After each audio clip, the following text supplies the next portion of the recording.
The diviner looked at Xiang Beifei with great interest and said with a smile, Taoist Mu, your surname is Mu. I thought you might have some connection with the Zhu Mang tribe. The Zhu Mang tribe, they obviously practice the wood Tao. Xiang Beifei shook his head. It's just a coincidence that my surname is Mu. I see. The diviner looked at Xiang Beifei with a peculiar gaze, nodded slightly, and didn't ask further. He still didn't divine Xiang Beifei. Xiang Beifei fell into deep thought. The Rushu tribe was also the original inhabitants of Edge Corner airspace. They must have some kind of divine artifact to resist void power. Perhaps it's the metal that forged this black bridge beneath our feet. The broken bridge, all cast with metal, what if I perceive it with the metal Tao? Although Xiang Beifei doesn't control the Tao of divination, he has mastered quite a bit of the Tao of 5 elements. When someone in Juzhou awakened their system, what they mastered was the Tao of 5 elements, and someone used it on him. Xiang Beifei's eyes lit up with gray light, shining brightly, quickly condensing into a system interface. Tao Master, Xiang Beifei, Tao level, Metal Tao, Realm, Immortal. He silently distributed his control of the metal Tao onto the broken bridge under him, but soon encountered a powerful resistance. Such strong defense. Even after using the metal Tao, Xiang Beifei found he couldn't overcome that formidable defensive capability. If it were breath soil of a Tao palace, he could simulate and successfully assimilate it using yin and yang source energy. But here it was no use, for every part was protected by powerful spiritual power that even he couldn't break. This relic has been around for 100,000 years, yet it hasn't been overtaken by the Tao Palace for a reason. That powerful realm suppression leaves even Xiang Beifei helpless. He pondered whether he should employ return to the original state to erode that power, but after many attempts, he ultimately gave up. The power on the broken bridge is just too strong. If he reverts, it might take decades, by then everything would wither away. Damn it! What are you doing? Just then, an angry voice sounded, interrupting Xiang Beifei's thoughts. What's going on? Xiang Beifei and the diviner both snapped back to their senses. The voice was very familiar. Then they realized it was Lan Keiju. Yi Qingyang quickly rushed over from the other end of the broken bridge, asking, What happened? What's wrong with Lan Keiju? No idea, we just heard the voice too. Xiang Beifei turned his head towards the other side of the broken bridge, searching for Lan Keiju's figure. The broken bridge they were on was long, previously, to investigate where a new path of the broken bridge might appear. Yi Qingyang specifically had everyone spread out in a line. Because the light was so dim, everyone stayed at least within sight of one person. Shifeng and Lan Keiju went to the frontmost side, meaning the farthest from them now was Shifeng, followed by Lan Keiju, Banji, Xingmeng, the diviner, Xiang Beifei, and Yi Qingyang. Xiang Beifei could only see Yi Qingyang and the diviner, unable to see anyone else. At this moment, the ones who could see Lan Keiju should be Shifeng and Banji. Banji, what's happening over there with Lan Keiju? Yi Qingyang raised her voice and shouted. But at this moment, Lan Keiju's screams rose again. This time, everyone heard it clearly. The screams of Lan Keiju didn't seem to be coming from the broken bridge, but from the black mist beyond it. Did he leave the broken bridge? The diviner asked. Damn it! Didn't we tell him not to leave the bridge? Yi Qingyang muttered under her breath. His voice is coming from beneath the bridge. Xiang Beifei immediately walked to the edge of the broken bridge, peering down. Everyone was quickly taken aback, because 50 meters beneath the bridge, who knows when, another black bridge appeared, slanting across. At this moment, Lan Keiju was backing away in shock on that black bridge. In front of him was a person wearing golden armor, coldly chasing Lan Keiju. This golden armored figure had its back to them and was completely covered in armor, making it impossible to make out any specific features. One of Lan Keiju's arms was missing, bleeding profusely, looking severely injured.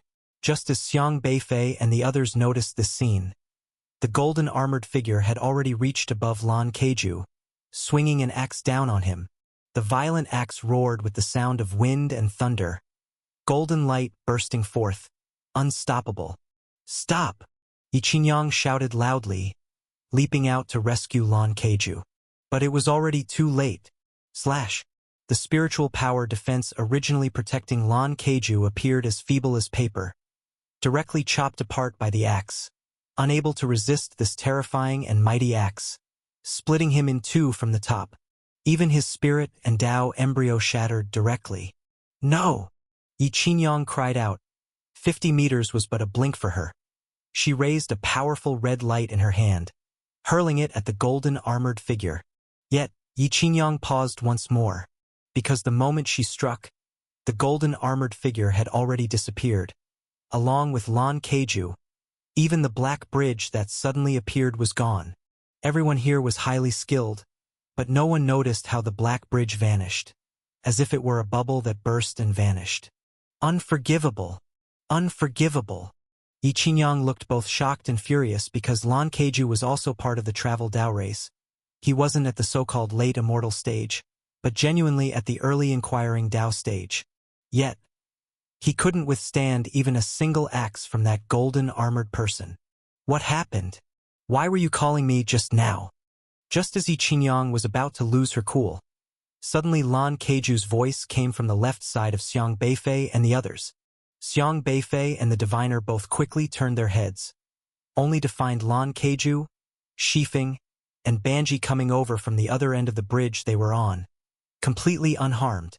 Lan Keiju, you're not dead?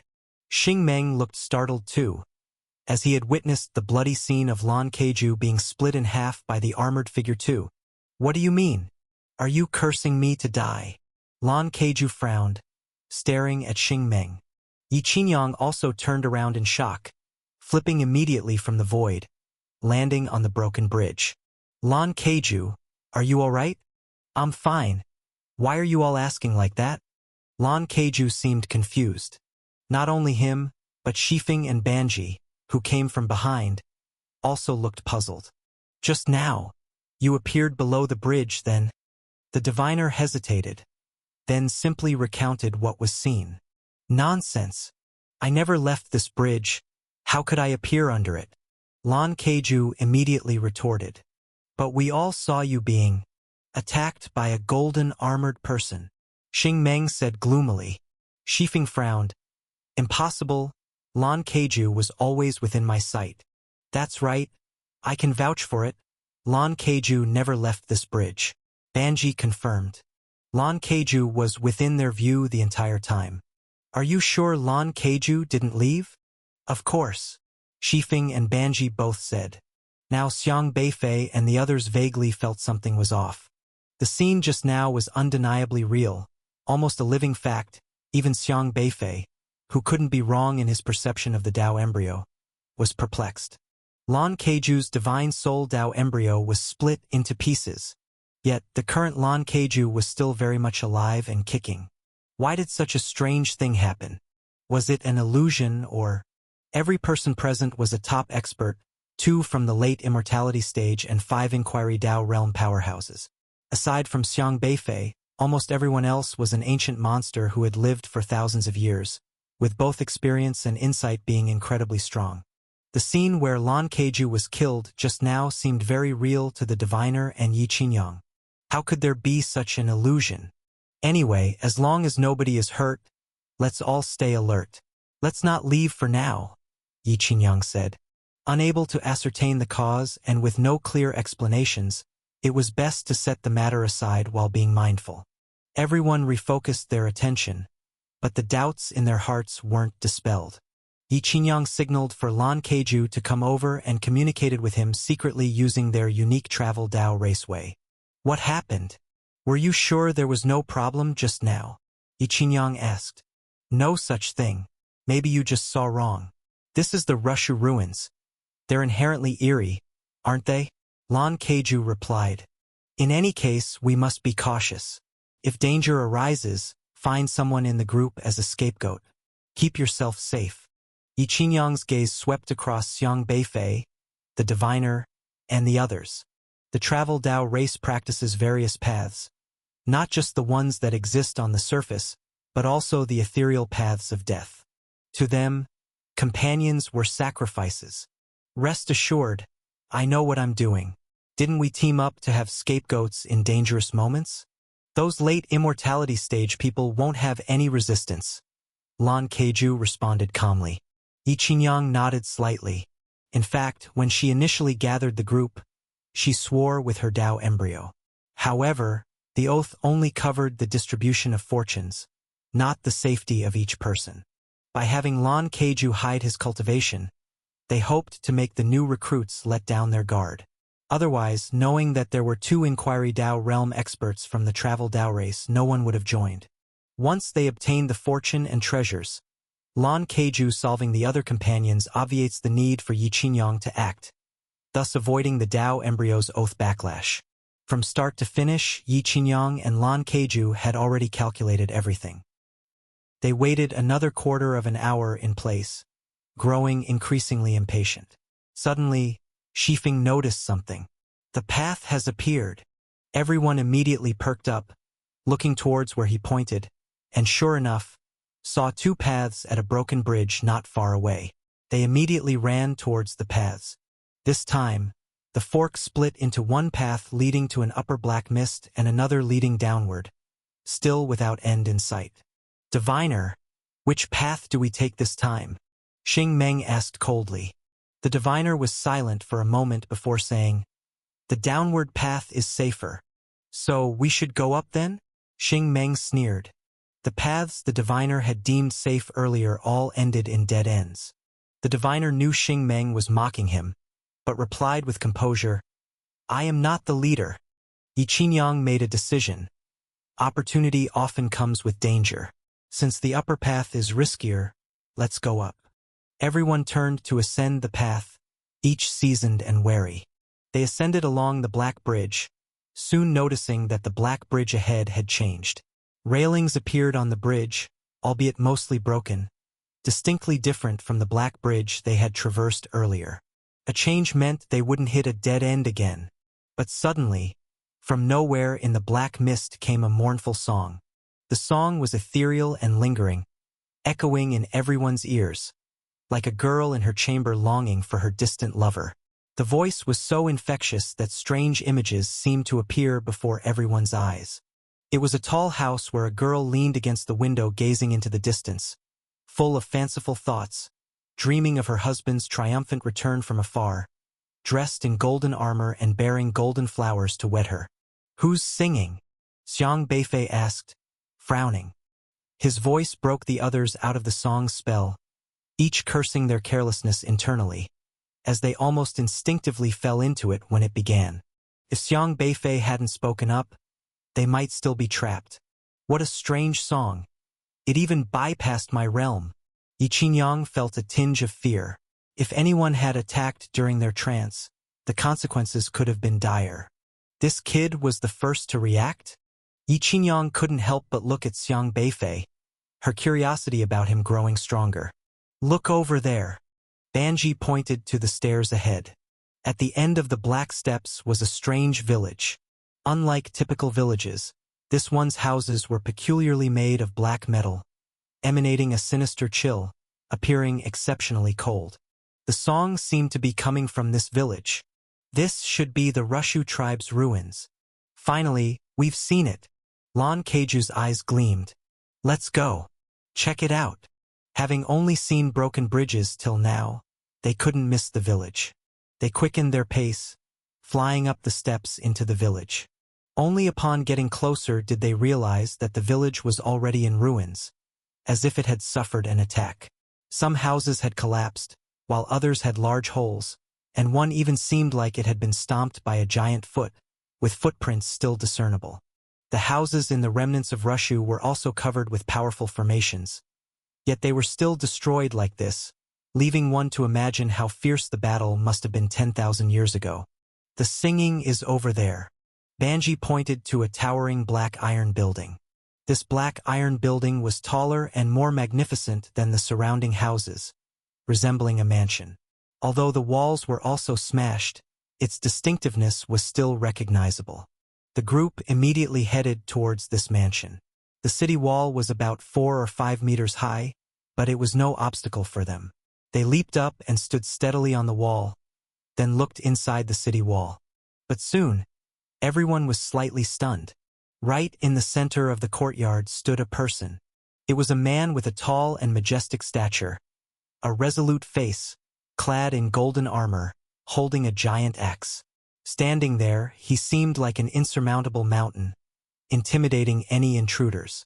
Neither Yi Qinyang nor Xingmeng, and even Xiang Beifei and the diviner were taken aback, because this man was the very same who appeared on the broken bridge earlier, pursuing Lan Keiju. Is he real? Yi Qinyang exclaimed in astonishment. Lan Keiju asked in confusion, You've seen this person? Everyone looked at each other. Among this group, only 4 knew this man in golden armor. Banji, Lan Keiju, and Shifeng hadn't seen him.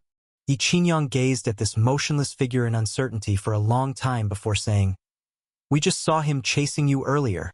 In other words, he's the one who killed you. Killed me? Lan Keiju seemed not to quite believe Yi Qinyang's words. Though disguised as having late immortality strength, he was in fact a master of the Inquiry Dao realm, with definite self-preservation capabilities. Are you sure? This guy isn't human at all, Lan Keiju said. Indeed, the figure in golden armor ahead was not a real person.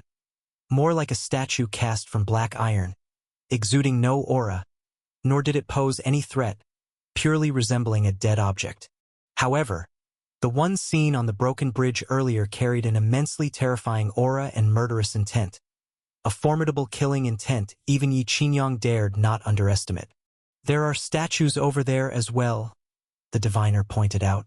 Sure enough, in many corners of the courtyard, there were statues of men clad in golden armor. All these statues were of the same man, but strangely enough, no 2 statues had the same pose. The statue on the left sat in the ruins with a trace of sorrow on its face.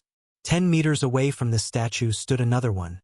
The man standing with hands clasped behind his back, gazing skyward, his eyes filled with resolve.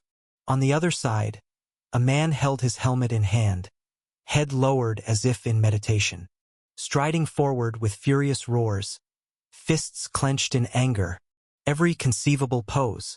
Without exception, they were all statues of the same man, as if someone's life trajectory carved into these statues, placed at intervals.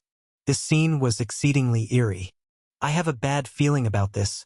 Lan Keiju, be careful, Yi Qinyang warned. I am aware. I won't be reckless. Rest assured, Lan Keiju replied in a deep voice, although he didn't believe what Yi Qinyang saw would happen to him. Since the remnants of Rushu were a peculiar place, he maintained heightened vigilance. Having cultivated to the Inquiry Dao realm, how could one be careless in this place? Follow me closely. Don't touch these statues recklessly, Yi Qinyang instructed.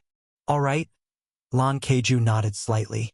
The song in the courtyard grew increasingly mournful and clearer, seemingly emanating from somewhere in this yard. Everyone came here to explore opportunities, so naturally, they needed to investigate this place. They couldn't give up just because the statues were bizarre. They cautiously circumvented the statues and proceeded forward. Moments later, another statue appeared in their view. This statue was once again of the man in golden armor, but this time he was seated on the ground, holding a frail woman in his arms. This woman was not a statue.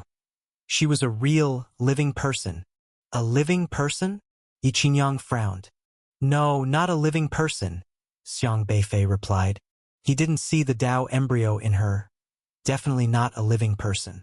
The statue of the man held the woman tightly, his face sorrowful, as if he were crying, with his mouth slightly open, as if calling to the girl in his arms. The girl's face was pale, and there was a blood-red hole in her chest, as if something had just pierced through her, causing severe injury. But she was still singing with effort, as if she sang only for the man to hear. My heart longs for my love. My love has gone to war. I await my love's return. Come to bring me into the chamber. She stretched out her hand, touching the face of the statue, holding her tightly, tears slipping from the corner of her eyes. Everyone was infected by that atmosphere of sorrow. No need for words to be spoken, just by the song. They seemed to understand the unfolding story. She was a passionate girl, whose beloved donned armor to protect his homeland and fought on the battlefield at the edge of the cliff. The girl waited, year after year, but her love never returned. Instead, the iron hooves of the enemy trampled the fortress. The girl was powerless to fight back. She wept. She trembled in fear amidst the chaos of war until an enemy soldier found her and violated her. But she had always guarded herself for her love, unwilling to give herself to anyone else. She resisted, preferring death to submission. Boom! A bolt of lightning flashed across the sky, startling everyone. The song became increasingly urgent, no longer mournful, but filled with anger and resentment. Xiang Beifei and others watched the girl warily. Though there was not enough threatening aura about her to harm them, for some reason, they felt a shiver down their spines. The girl slowly stood up from the embrace of the statue, still crying, her eyes red from tears. Why is there war? Why can't we coexist peacefully? I don't like war. I don't like it. Don't like. The girl screamed sharply. Crack. Suddenly, red lightning struck down from the sky, but it did not hit Xiang Beifei and them. Instead, it struck each of the statues. Buzz. All the statues seemed to tremble slightly, and then began to move with cracking sounds. Then waves of terrifying killing intent surged out from each statue like a storm, engulfing the entire courtyard. Crash! All the statues started to move, picking up the axes in their hands, coldly staring at this group, surrounding everyone. Xing Meng realized something, turning his head and shouted, Lan Keiju, did you touch anything? I didn't touch anything, Lan Keiju replied irritably. He was very cautious, not likely to touch things randomly. Yet as soon as he spoke, the ground began to shake, forming cracks that seemed to turn the black iron roads into giant black bridges as if they were melting. Watch out! Yi Qinyang and others were suddenly pushed apart by these black bridges, trying to smash them, but found they couldn't be resisted. In the blink of an eye, everyone was scattered. Xiang Beifei stepped on the black bridge in the air, flying up, trying to get closer to the others, but he saw a shadow below. Bang! In the chaos, no one noticed Lan Keiju was hit by a terrifying force, smashed onto the broken bridge, and at some point, an arm had already been severed. Yi Qinyang, what the hell is going on? What on earth is this damn thing? Lan Keiju looked terrified at the approaching golden-armored man. Just in that chaos, he didn't even have time to resist before his arm was cut off. At this moment, Yi Qinyang, Xing Meng and the diviner stood shocked, watching this scene. This scene was so eerily familiar. Just less than half an hour ago, 4 of them had seen this. Lan Keiju, watch out! Yi Qinyang shouted angrily and rushed towards Lan Keiju. But the golden-armored man transformed into a fierce golden light, wielding a long axe, and slashed down towards Lan Keiju. Lan Keiju's spiritual power defense, originally surging, was like paper and was smashed by the axe, unable to withstand the terrifying and powerful axe, splitting Lan Keiju directly in two from head to toe. Even his Dao embryo was shattered directly. Lan Keiju was suddenly struck down by the golden-armored man. No one could react in time, let alone save Lan Keiju, because the golden-armored men were too fast, giving no one a chance. Not only that, but the statues of the golden-armored men in the courtyard seemed to have come to life. They didn't just charge at Lan Keiju. The remaining statues were also slashing towards them. The golden axes flashed with a chilling gleam, fierce and terrifying. No longer the ordinary statues they had appeared to be before. Instead, they were filled with endless killing intent. This strong spiritual power fluctuation was enough to pose a threat to everyone. Xiang Beifei no longer had time to care for anyone else, as one of the statues was fixated on him, its soul-stirring axe descending towards his head. This force was powerful enough to kill Lan Keiju in the Inquiry Dao realm, so he dared not underestimate it. Whoosh! Xiang Beifei immediately plummeted downwards, his toes tapping on the broken bridge, swiftly flipping his body to the other side of the black iron bridge. Boom! The long axe slammed fiercely into the black iron bridge, but the black iron bridge remained undamaged, not even trembling. completely absorbing the might of the axe's assault. This thing really can withstand it. Xiang Beifei had been keeping an eye out since earlier and began thinking about how to evade when he saw the golden-armored statues. The golden-armored man, seeing that his axe missed, landed on the black iron bridge, stomping fiercely. The originally solid black iron bridge immediately began to melt and spread, resembling pools of iron fluid drifting and coiling towards Xiang Beifei. Yet when he looked for Xiang Beifei again, he found no trace of him. The golden-armored man let out a low growl, seemingly angered by the loss of his target, emanating a piercing killing intent as he cleared the black iron bridge, searching for Xiang Beifei's figure. But Xiang Beifei had mysteriously vanished. It was as if he had melted into thin air, disappearing most abruptly. He searched for a while and still found nothing, unwillingly growling low before charging at the others. In reality, Xiang Beifei had not gone anywhere. He transformed his form, clinging tightly to the underside of the black iron bridge, using the yin and yang vitality to disguise himself as part of the black iron bridge. Yin and yang vitality could mimic any aura. While Xiang Beifei couldn't do anything about the black iron bridge's formation, he could at least disguise his aura as that of the bridge. The golden-armored man wasn't a real person, according to Xiang Beifei's estimation. It was at most a person condensed by a formation, lacking strong recognition capabilities. The facts proved his assumptions correct. Taking advantage of the golden-armored man's departure, Xiang Beifei immediately leapt to the side of another black bridge, escaping the area with a few leaps. At this moment, he saw a massive mountain peak not far away, just behind the village that had scattered earlier. On that mountain peak was a huge pass that seemed to lead inside. He quickly flew towards that mountain peak, but midway he glimpsed Diviner panicking and running to the side, with a golden-armored man seeming to have spotted him and lurching forward. The massive axe, accompanied by thunderous momentum, was about to strike Diviner. He looked utterly flustered, with his late immortality cultivation unable to withstand this terrifying aura. Whoosh! Xing Meng agilely leaped past from the side, having hidden his strength all along. When facing the golden-armored man, unlike Lan Keiju, he was able to deftly dodge under the pursuit of the giant axe. Diviner also caught sight of Xing Meng and urgently shouted, "Taoist Xing Meng! Burden!" Although Xing Meng had a way to escape the golden-armored man's pursuit, he showed no intention of assisting Diviner entangled by the golden-armored man. He merely glanced coldly at Diviner before turning to fly towards the mountain peak's pass. Xing Meng wouldn't care about Diviner's life or death. Disappointment flickered in Diviner's eyes. Xiang Beifei hesitated for a moment but still swooped over, grabbing Diviner and attaching yin and yang vitality onto him, then flipped to the underside of another black iron bridge, evading the golden-armored man. The golden-armored man lost his target, roared, and turned towards another area. "Are you all right?"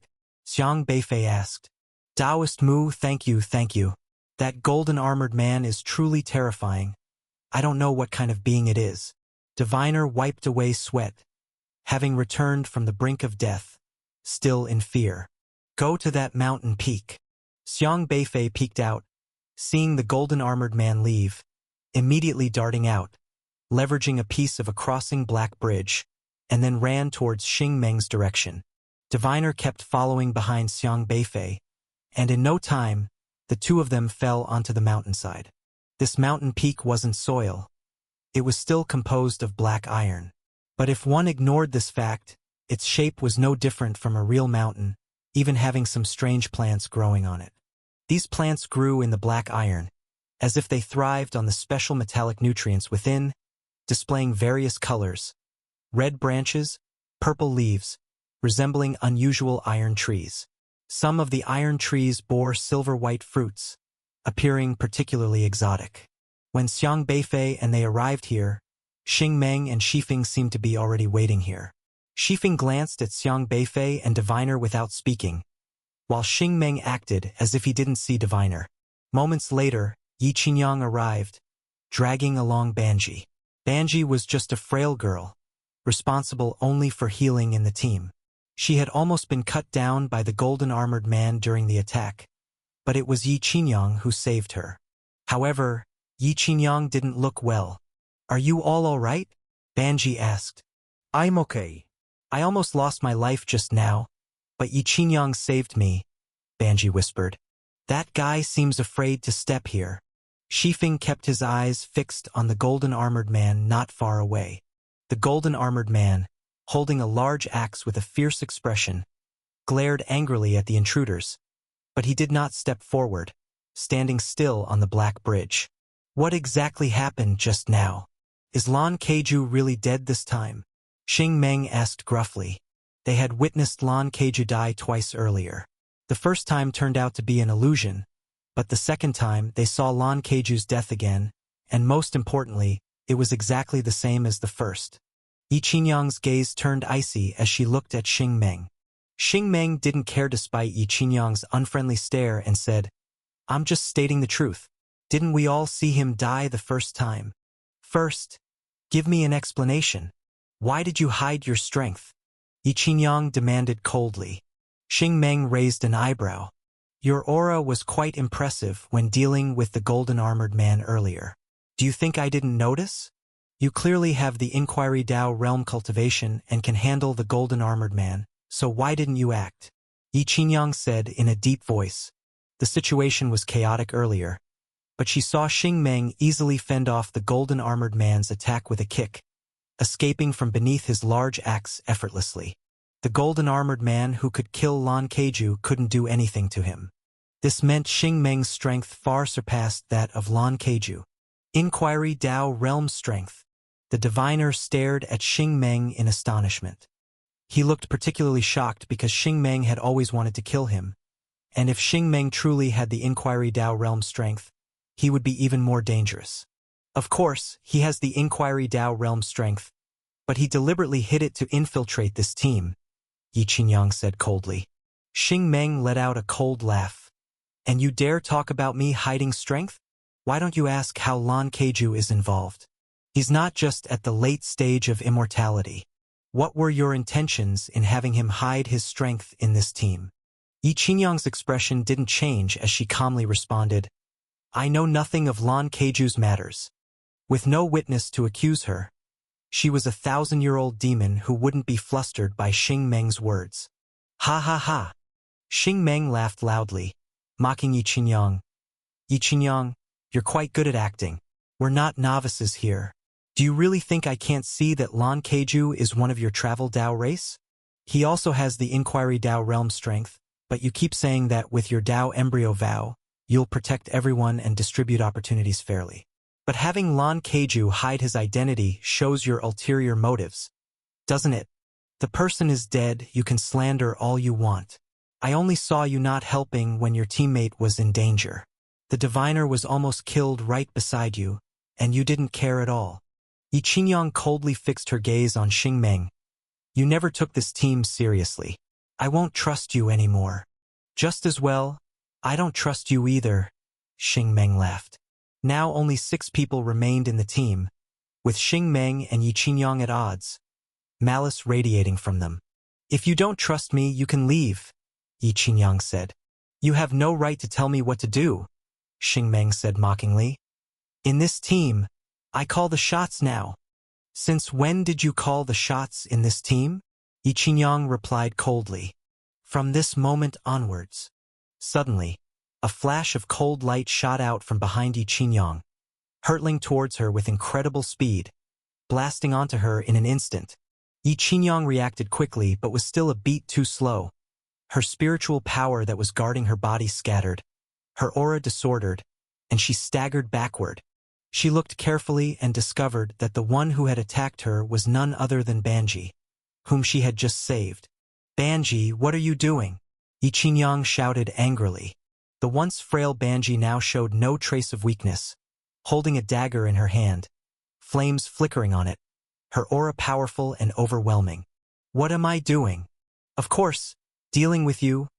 Banji gracefully walked to Xing Meng's side. "Ha ha!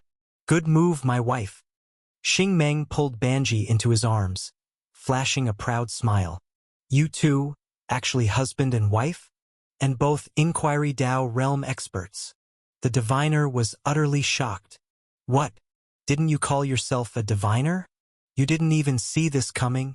Banji nestled in Xing Meng's embrace, chuckled with a sneer, mocking the diviner.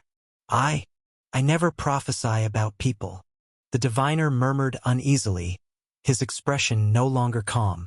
Xing Meng already had issues with him, and finding out Banji and Xing Meng were allies, even married, with both being Inquiry Dao realm experts, made his situation even more perilous.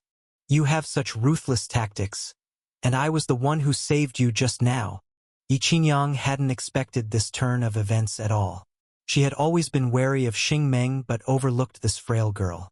Now blood was dripping from her back, flames constantly emanating from the wound, burning her like it was incinerating her soul.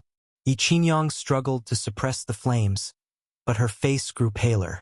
Banji's strike was extremely vicious. Both being of Inquiry Dao realm, Banji landed a perfect hit while Yi Qingyang was off guard. The dagger was exceptionally special, infused with millennia-old fire poison. Stabbed into Yi Qingyang's back, it not only injured her body but severely wounded her soul, igniting it. Did I need you to save me? Banji mocked. Just you wait. Yi Qingyang spat angrily, without hesitation, spun around and leapt off the peak, with no intention of staying. Trying to leave? Xing Meng's eyes flashed with killing intent. But Banji reached out to stop Xing Meng, saying, Don't chase a cornered enemy. That old woman has been struck by my fire dagger. Her spiritual power will keep burning. Facing the golden-armored man, she's dead for sure. Sure enough, as soon as Yi Qingyang left the peak's range, the golden-armored man roared and swung his large axe, slicing towards Yi Qingyang. Yi Qingyang was no match for the golden-armored man, and she could only fall downward, but numerous golden-armored men surrounded her. Soon, a torrent of violent axe shadows crisscrossed, and golden light instantly engulfed Yi Qingyang. Xing Meng smiled contentedly, then surveyed the remaining people. Do you three have any objections? He looked down disdainfully at Xiang Beifei, the diviner, and Shifeng. Xiang Beifei said nothing, subtly shifting his gaze to Shifeng. The team was peculiar from the start, consisting of 7 people. Besides the diviner and himself, who had genuine late-stage immortality strength, the rest were Inquiry Dao realm experts. Shifeng had also perfectly hidden her strength all along. But clearly, even Shifeng hadn't expected that Xing Meng and Banji were in on it together. Even married, Shifeng and Xiang Beifei remained silent, but the diviner looked increasingly uneasy. No objections, good. Xing Meng nodded in satisfaction, his gaze still sweeping over the 3, finally landing on the diviner. My team doesn't need useless charlatan swindlers, Xing Meng said, focusing on the diviner, with whom he had issues from the start. I. The diviner looked up in astonishment, feeling a surge of killing intent. Xing Meng let out a cold laugh, then turned to Xiang Beifei. Taoist Mu, was it you who saved this old useless man just now? Yes, Xiang Beifei responded calmly. Then I'll trouble you to kill this old fool, Xing Meng said indifferently. Diviner's expression froze, nervously looking at Xiang Beifei. He only had late-stage immortality cultivation, and when facing the Inquiry Dao realm couple Xing Meng and Banji, he had no ability to resist. Now, without Yi Qingyang to restrain this couple, if Xiang Beifei truly wanted to kill him, today he might not be able to escape. Xiang Beifei stood still, staring at Xing Meng and said, Why should I kill him? Because I find him disagreeable. Xing Meng sneered. You find him disagreeable? That's your concern, not mine, Xiang Beifei replied. Xing Meng narrowed his eyes, evaluating Xiang Beifei with deep regard. Are you challenging my authority? Xiang Beifei remained silent, only staring at Xing Meng's system interface. Dao Holder, Iron Form, Dao Embryo, Iron Dao, Dao Route, Mid-Stage Inquiry Dao. Xing Meng was merely his alias. In reality, he was a mighty figure of the Iron Dao race. The Iron Dao race cultivated the power of iron. This was not merely about common iron. Steel, mysterious iron, refined iron, divine iron. He could cultivate the power of iron to its extreme, reaching the peak in controlling the iron path. As a strong figure of the Iron Tao race, he couldn't be satisfied with this. The Rushu relic naturally became his target. Rushu, whose 5 elements attribute was metal, controlled not just the iron element, but also covered gold, silver, copper. The Iron Tao race, wanting to go further, needs to aspire to a higher Tao, elevating their Tao embryo to a new realm, to understand a higher Tao embryo. Only in this way might he become a master of the Ascension realm in the future. The Tao that the Rushu tribe cultivates is the key to helping him ascend Tao, and he needs to find the opportunities left by the Rushu tribe here. This is also why Xing Meng could resist the man in golden armor. No matter how powerful the man in golden armor was, he was a member of the Rushu tribe.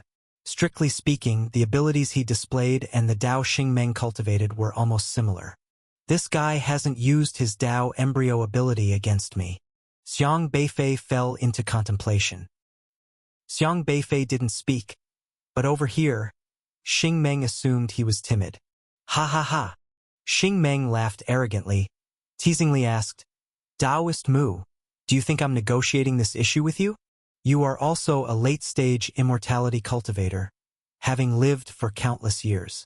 Don't you understand who is the leader of this team now?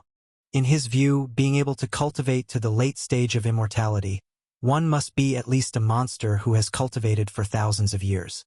Some things don't need to be stated too plainly.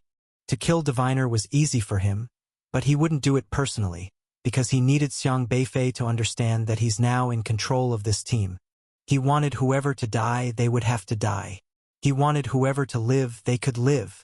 Having Xiang Beifei kill Diviner was merely to establish authority. Everyone must obey his orders. But Xiang Beifei calmly responded, Since you are the team leader, why not recognize that Diviner's ability is useful? Just now his ability already proved everything. He said this path is dangerous, and haven't we just encountered danger? Oh, is that how you see it? Xing Meng glanced back and forth between Xiang Beifei and Diviner, laughing again. Your words reminded me. Since you believe Diviner's ability is useful to this team, what about your ability? What do you think your role is for me? Xiang Beifei furrowed his brows. You also have no role in this team. Just now you led us here, that's enough. Do you think I still need you now? Xing Meng sneered. As long as he could enter the Rushu relic, he was confident he could find the opportunity left by the Rushu tribe. After all, the Rushu tribe, to be evaluated, are the remote ancestors of his Iron Tao embryo. Before, his cultivation wasn't enough. He didn't dare to enter casually, waiting until he entered the Inquiry Tao realm to come here. His chances are really high. Xing Meng looked at Diviner and continued, Diviner, I give you a chance to survive. Diviner looked at him with an uncertain expression, wondering what this guy wanted to do. In my team, only obedient people are needed. So, I've decided that only one of you two can live. If you kill him, then you can survive. Xing Meng said in a casual tone. Diviner was shocked, turning to look at Xiang Beifei. Xiang Beifei remained calm, neither sad nor joyful. Diviner's gaze flickered for a moment, shaking his head. I can't kill him. I know you probably aren't his match, but I need a declaration of intent. If you attack to kill him, he can't resist me. Xing Meng teased. Diviner remained silent, then still shook his head. I won't kill him. One cannot forget gratitude and righteousness. Although his strength was low, he also lived many years. If he truly followed Xing Meng's words, he would only live longer temporarily. Once used, he basically wouldn't have a chance to survive. Are you two intending to court death? Xing Meng's eyes revealed a strong killing intent. He didn't expect these two late-stage immortals were daring enough to disdain his words. He turned to look at the always silent Shifeng and said, Shifeng, you should be someone who knows the situation. Shifeng had remained silent from beginning to end, just holding his sword. Hearing Xing Meng's words, his expression hadn't changed. Whom do you want me to kill? Shifeng asked indifferently. Kill them both, Xing Meng said indisputably. Very well. Shifeng nodded coldly, and the sword in his hand emitted a faint tremor. Taoist Mu, what should we do? The diviner's face changed, looking anxiously at Xiang Beifei. The two of them were now like grasshoppers on the same string, unwilling to fight each other, but also unable to defeat each other. Xiang Beifei showed no fear. He merely looked at Shifeng's system interface with indifference. Executor. Shifeng. Dao Embryo. Sword Dao. Dao Progress. Mid-stage of Inquiry Dao Realm. A master of the Sword Dao, very powerful. In Xiang Beifei's eyes, Shifeng's strength was definitely greater than Xingmeng's. However, once Shifeng drew his sword against him, it would not be so simple. It was clear that Shifeng did not intend to reveal his strength yet, because Xingmeng and Banji were, after all, two people. Since Xingmeng hadn't discovered him, he naturally continued playing the fool. But at this moment, Banji on the other side said, "Wait a moment. What's wrong?" Xingmeng asked. Banji held his chin and then, using the couple's unique way of communication, whispered, "Perhaps they both have their uses." Useful. This place is very strange. We've just entered a short distance, and there's already such a powerful guardian in golden armor. It might get more dangerous ahead. Killing them now isn't necessary. If we take them with us, we can throw them out to draw attention if we encounter something we can't handle later. Banji smiled lightly at Xiang Beifei and the diviner, then turned to Shifeng. Shifeng was naturally also someone they might push out to die when necessary, but there was no hurry for that now. Xingmeng thought for a moment, then smiled, whispering, "Wife, you truly thought it through." Banji gently took Xingmeng's hand, immediately putting on a friendly appearance, smiling, "Husband, we've known each other for a while. We're not unreasonable people, and they haven't done anything wrong either." Xingmeng coldly said to Xiang Beifei and the diviner, "You two are lucky. My wife has cultivated for 1,000 years and has always been kind-hearted, hating to see me kill indiscriminately. This time, I'll spare you both." Banji spoke warmly to the diviner and Xiang Beifei. "Don't worry. My action against Yi Qinyang just now was because Yi Qinyang intended to harm us. She deliberately arranged Lan Keiju to hide in our team and then planned to plot against us midway. We merely countered her scheme and broke her conspiracy. But I am open and transparent, having been together with Xingmeng as husband and wife for 1,000 years, loving each other for 1,000 years. I understand him very well. He's a bit hot-tempered, sometimes unreasonable, but he listens to me somewhat. As long as you follow us with peace of mind, I'll ensure your safety." Xingmeng chuckled. "Wife's words are most reasonable. We've been a couple for 1,000 years. What you say is what it will be. If you choose to forgive them, I won't pursue it." The couple acted in concert, displaying a remarkable tacit understanding. They embraced each other again, not caring about others' gazes, their eyes full of deep affection, appearing to outsiders as a rare loving couple. Xingmeng then glared at Xiang Beifei and the diviner. "What are you two standing around for? My dear wife saved you. Shouldn't you hurry up and kowtow to thank her?" His tone remained aggressive, and a terrifying presence rose from his body, pressing down on Xiang Beifei and the diviner, forcibly making them kneel. The diviner's face turned pale, his stance unstable, but Xiang Beifei was unmoved. Just then, a sudden whistling sound came from above, drawing everyone's attention. Crack! The cliff face of the mountain below cracked open abruptly, revealing a door. This door was made of some kind of red metal, and even though 100,000 years had passed, it still appeared grand and majestic, adorned with various strange reliefs that, at first glance, resembled some mysterious totem. "There's a door." Both Xingmeng and Banji were invigorated. Having a door signified the next path. They no longer paid attention to Xiang Beifei and the diviner, and as they were about to head down, the door suddenly rumbled, revealing a narrow black gap, and two figures burst out from it. Yet everyone was equally astonished upon seeing these two figures, because these two figures were none other than Xingmeng and Banji. How could it be us? Banji and Xingmeng were especially surprised, still embracing each other, not letting go. momentarily unable to understand why their replicas appeared below. The Xing Meng and Banji below looked extremely disheveled, with wounds on their bodies, but their faces bore the smiles of those who had survived a disaster, as though they had just escaped from danger. The diviner was the first to realize, saying, "Could it be? Just like what we saw happen to Lan Keiju?" Xing Meng frowned. "Il. Lan Keiju was really killed by the golden armored man," suggesting they now saw premonitions from the future. The Rushu ruins are strange. It could truly be future visions, showing events yet to happen, Xing Meng said. "Are you sure?" Banji asked. "It should be certain. You must know the Rushu tribe is associated with metal, and in the black mist outside, there are magnetic sands everywhere. The magnetic sands might display some foreshadowing of the future due to the effect of the formation, indirectly letting us see into the future." Xing Meng, as a member of the Iron Dao race, had the most understanding of the Rushu ruins and was well aware of the various properties of metals. This led him to conclude, after seeing Lan Keiju truly killed, that there's a chance they'll escape from there in the future. Banji hadn't seen the premonition of Lan Keiju's death, but she trusted Xing Meng's account.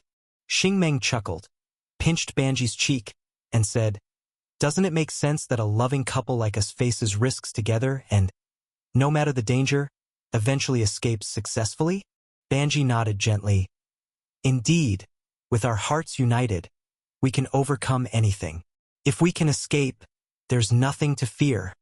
They spoke sweetly to each other while watching their future selves below. The anticipated future Xing Meng and Banji continued to embrace each other with the joy of surviving a disaster. Banji tenderly stroked Xing Meng's head, her face full of affection. It was a truly touching vision of the future. A couple escaping a great disaster, celebrating in each other's arms. But just then, Banji on the black bridge below suddenly pulled out a dagger and, while Xing Meng was unawares, stabbed it into the back of his head. Thunk! The blazing dagger pierced through Xing Meng's head, with the sharp blade protruding from the middle of his forehead, burning fiercely. "You!" Xing Meng's eyes widened in disbelief at Banji. His throat moved as if trying to speak, but the dagger had pierced his soul, delivering a fatal blow, making speaking impossible. Whoosh! A gust of wind swept over, and the holographic figures of Xing Meng and Banji killing each other below vanished, as did the majestic door, restoring the original landscape as if nothing had occurred. This left everyone stunned, including Xing Meng and Banji, who were displaying affection. They were momentarily overwhelmed by the future vision they had just witnessed, especially Xing Meng. If what was seen was indeed the future, doesn't it mean that he, too, would be stabbed in the head by his beloved wife in the future? Xiang Beifei and the diviner also exchanged bewildered glances. In total disbelief, is this supposed to be mutual love, shared hardships, and bonds of a millennia-old couple? Indeed, it was love. Xing Meng looked incredulously at Banji in his arms. Recalling that scene, his face changed dramatically, and then he suddenly pushed Banji away. You actually killed me?" Xing Meng looked at his wife in shock, filled with rage.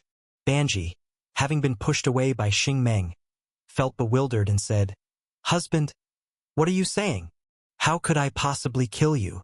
You still dare to quibble. Just now, you didn't hold back at all." Xing Meng's spine turned cold, remembering the shocking scene of his wife's assassination attempt. She was the wife he trusted the most, but when she made her move, there was no hesitation. Her strike was lethal, decisive, and ruthless, just as she had attacked Yi Qinyang moments ago. Banji said in a deep voice, "What nonsense are you talking about? Aren't you perfectly fine? I'm right here. When did I ever try to kill you? Maybe you didn't kill me now, but that doesn't mean you won't in the future." Xing Meng shouted angrily. They had just seen the scene where Lan Keiju was killed by the golden armored man, and then Lan Keiju really was killed. The scene was exactly the same, the future reflecting reality. Now Xing Meng had seen a scene of himself being killed by his wife in the future. How could he possibly get over that hurdle in his heart? Although Banji had not seen the illusion of Lan Keiju being killed, She had heard others mention it and understood what was going on. But the thought of her own husband doubting her made her very angry. She raised her voice and scolded loudly, "What are you doing? You even believe in such illusions? We've been married for 1,000 years. We know each other inside and out. Would I really harm you? If I wanted to harm you, how many opportunities have I had in these 1,000 years?" Xing Meng hesitated slightly at these words, his gaze uncertain. That was indeed true. If his wife wanted to harm him, he would probably have died tens of thousands of times during their intimate moments in bed. "Let me say a fair word." Xiang Beifei stepped forward at the right moment, as he loved to stir things up by saying things that seemed fair. The Rushu ruins contain secrets that even the Dao Palace covets. Perhaps this time the great opportunity in the Rushu ruins has fallen upon Taoist Xing Meng? Such an opportunity would drive others mad. To be honest, the temptation to control the entire Rushu ruins is immense. Could it be that Taoist Xing Meng is the chosen one of the ruins? Xiang Beifei looked at Xing Meng with great surprise. Hearing Xiang Beifei's words, Xing Meng recalled his identity as a member of the Iron Dao race and found Xiang Beifei's words more and more reasonable. He was a strong figure of the Iron Dao race, a branch of the ancient Rushu tribe. Although the Iron Dao race's glory was no more, there might be Rushu tribe blood flowing in his veins. Recasting the glory of his ancestors is a duty he cannot shirk. How could he let a woman ruin his fortune? The more Xing Meng thought about it, the angrier he became. Glaring at his wife, he gritted his teeth and said, "That's right. I am the heir of these ruins, the chosen one of the Rushu ruins. And you, men die for wealth, birds die for food. The Rushu tribe once stood on equal footing with the Dao Palace.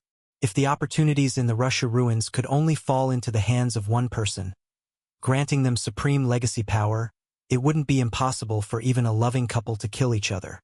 The chosen one? Ha ha! Banji was angered to laughter by Xing Meng, and she said, "You've been cultivating for thousands of years, and your brain is still this foolish. Look at yourself. If you were the chosen one, would I have needed to follow you around burning, killing, and looting all these years? The chosen one needs to rely on me selling my beauty to find targets for you to hunt. The chosen one lets you go out behind my back to fool around with other female cultivators." She had thrown all caution to the wind and blurted out things Xing Meng had done in the past. Xing Meng was also angry and humiliated and said, "So you've held a grudge against me for a long time. You think I've wronged you, don't you? That explains a lot. No wonder you'd kill me in the future. To seize my opportunity. Rather than let you kill me in the future, I might as well kill you now." Boom! A fierce killing intent suddenly erupted from Xing Meng, pushing towards Banji. "You really dare to lay a hand on me? Fine. Fine." Banji was forced back half a step by Xing Meng's aura and instantly became furious. Buzz! A pink glow emanated from her. A Dao realm aura no weaker than Xing Meng's hovered around her, crashing towards Xing Meng defiantly. "Since you believe in these baseless prophecies so much, let's assume the prophecy is true, which means I will definitely be able to kill you. What will you fight me with?" Banji's voice accompanied her assault, roaring towards him. Hearing this, Xing Meng burned with rage. "You vile woman! You indeed have the intention to kill me. I'll kill you now to prevent future trouble for myself after entering the ruins." Boom! Boom! The two of them engaged in combat immediately. The diviner was already dumbfounded. How could a marriage of thousands of years fall apart just like that? One moment it was husband and wife. The next they became mortal enemies? This level of affection seems unreliable. Their fight was rather sudden. "What should we do?" the diviner asked. Xiang Beifei touched his forehead and said helplessly, "It has nothing to do with us anyway. It didn't matter who won or lost this battle." He even hoped the couple would fight to the death. That way, things would be easier for him. Buzz! The Inquiry Dao realm experts' moves were extremely powerful, showing no mercy, and their intense fluctuations also affected Xiang Beifei and the others, knocking them away as they were not positioned far from the battlefield. Facing such a powerful wave of attacks, Xiang Beifei couldn't fully ignore it. as an inadvertent mistake could easily push him outside, where another battle was taking place. The golden-armored man and Yi Qinyang. But just at this moment, a fierce aura swept over, enveloping Xiang Beifei, and he frowned only to discover it was Shifeng. Swish! Shifeng had already leaped over, grabbing Xiang Beifei and the diviner, then rushed towards the pass of the peak. He couldn't be bothered with Xingmeng and Banji, as the team was in complete chaos. No longer hiding anything, he dragged Xiang Beifei and the diviner forward. The three of them passed through the peak, continued to fly along the narrow pass without stopping. This pass cut through halfway up the mountain like someone had used a knife to chop the mountain from above, but only cut halfway, leaving a narrow gap. The path ahead became increasingly narrow, but Shifeng showed incredible agility, bringing the three of them through as if no one was there, stopping only at the cliff on the other side of the peak. You're also at the Inquiry Dao realm. The diviner looked at Shifeng in shock. Shifeng had just effortlessly rushed out amid the terrifying clash between Xingmeng and Banji. His cultivation surely was not as simple as the late stage of immortality. If you don't want to die, keep moving forward. Shifeng coldly stared at Xiang Beifei and the diviner. The diviner smiled bitterly. Out of the wolf's den and into the tiger's lair, it seemed he was the weakest in this team. Along the way, threats came from everywhere, and he felt he was incredibly unlucky. He leaned closer to Xiang Beifei. No matter what, in his eyes, Xiang Beifei was relatively friendly and had helped him multiple times just now. Taoist Mu, do you believe in that prophecy from before? The diviner asked softly. Hard to say, Xiang Beifei responded. Lan Keiju's affair couldn't be a fake. Everyone watched as Lan Keiju was killed by the golden-armored man, just like in the prophecy. If the prophecy was real, Xingmeng would surely fail to kill Banji. If it was false, then what was the point of their fight? The crucial thing wasn't whether the prophecy was real or false, but whether Xingmeng believed in its truth. The diviner shook his head and said, Husband and wife are just like birds in the same forest. At this moment, Xiang Beifei suddenly stopped, gazing ahead. Keep moving, Shifeng said coldly. But the diviner also noticed something was wrong and exclaimed, What is that? Ahead of the peak was a very wide road suspended in mid-air, entirely made of black iron. At this moment, many figures stood on both sides of the road's void. These people stood there unmoving with their backs to them, and their postures were extremely eerie. Counting carefully, there were at least 1,000 people. These people seemed to have come here to explore just like us. The diviner suddenly said, How do you know? Xiang Beifei asked. I recall some clothing characteristics like that woman dressed in a yellow silk sash. She's from the heavenly silkworm race. Their attire is very recognizable, and the one dressed like Scales on the left is from the turtle snake clan. I've seen their clothes before, and this style has been in vogue for the last 180 years or so. The diviner pointed out the clothing features of 7 or 8 people in one breath. Although the various races in the Edge Corner airspace have become human, many masters still wear their race's unique clothing. Anyone familiar with the races can recognize them. Xiang Beifei contemplated while staring at these people. None of them could simulate the Dao embryo system interface, meaning that every single one of them here was dead. Over 1,000 people died here. The Rushu relics were left 10,000 years ago, appearing and disappearing throughout the ages, attracting countless explorers, but many never returned. Did they all end up here? The diviner considered this and his expression turned grim. Why are you still standing around? Keep moving forward, Shifeng said coldly. Regardless of why these dead stood here, it made no big difference to him. Even if there was danger ahead, it was up to Xiang Beifei and the diviner to explore it. Xiang Beifei didn't say anything, just moved forward, with the diviner following at his side. They headed towards a woman in red who was closest, her silhouette so graceful it would spark fantasies in many men. Such a woman dying here was indeed a great loss. Xiang Beifei cautiously approached the woman but was suddenly struck by an odd feeling. The woman in red emitted the warmth of a living person, but that was impossible. Xiang Beifei was certain these were all dead. So why did the feeling become clearer the closer he got?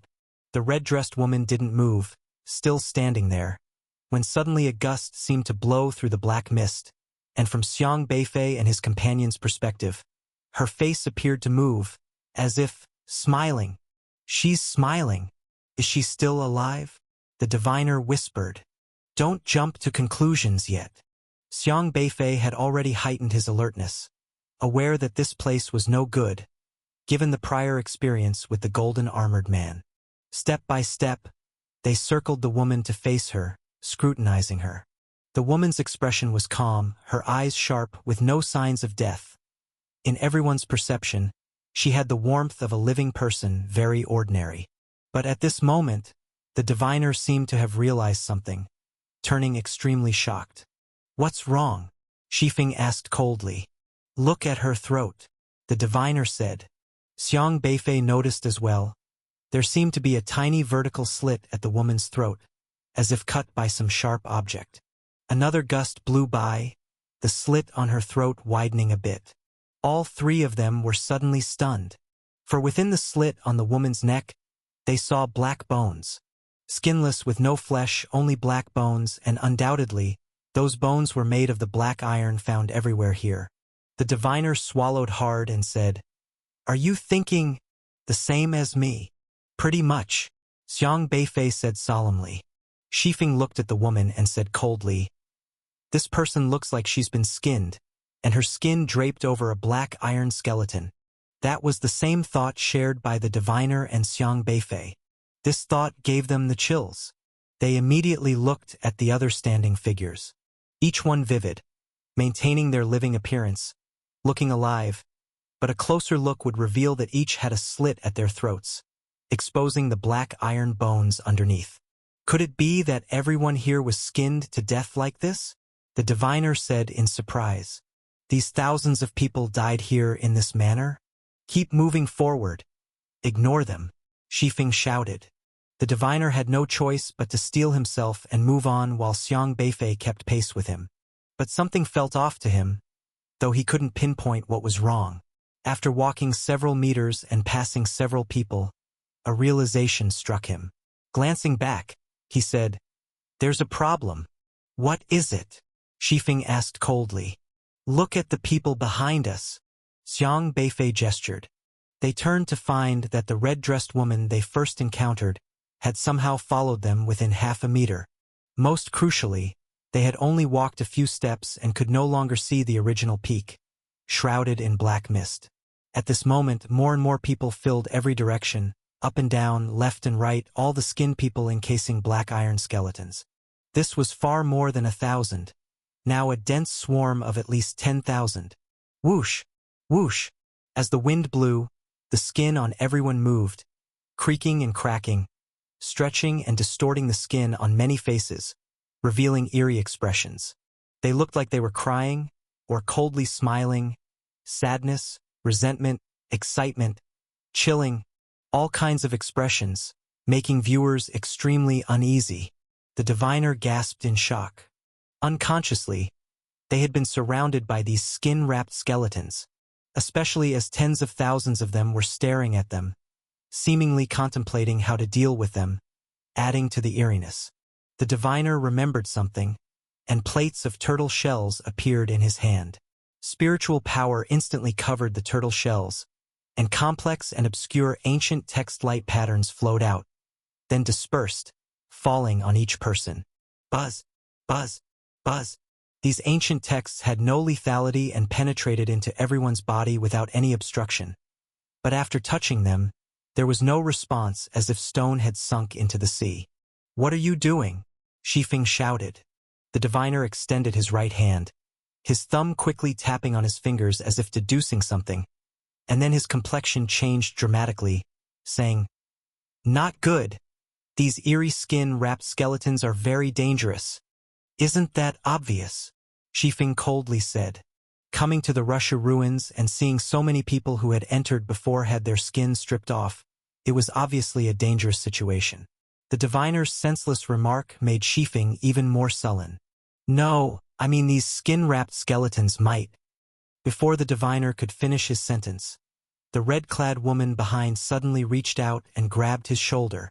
He reacted quickly, his shoulder instantly covered with ancient turtle shells, blocking the red-clad woman's hand.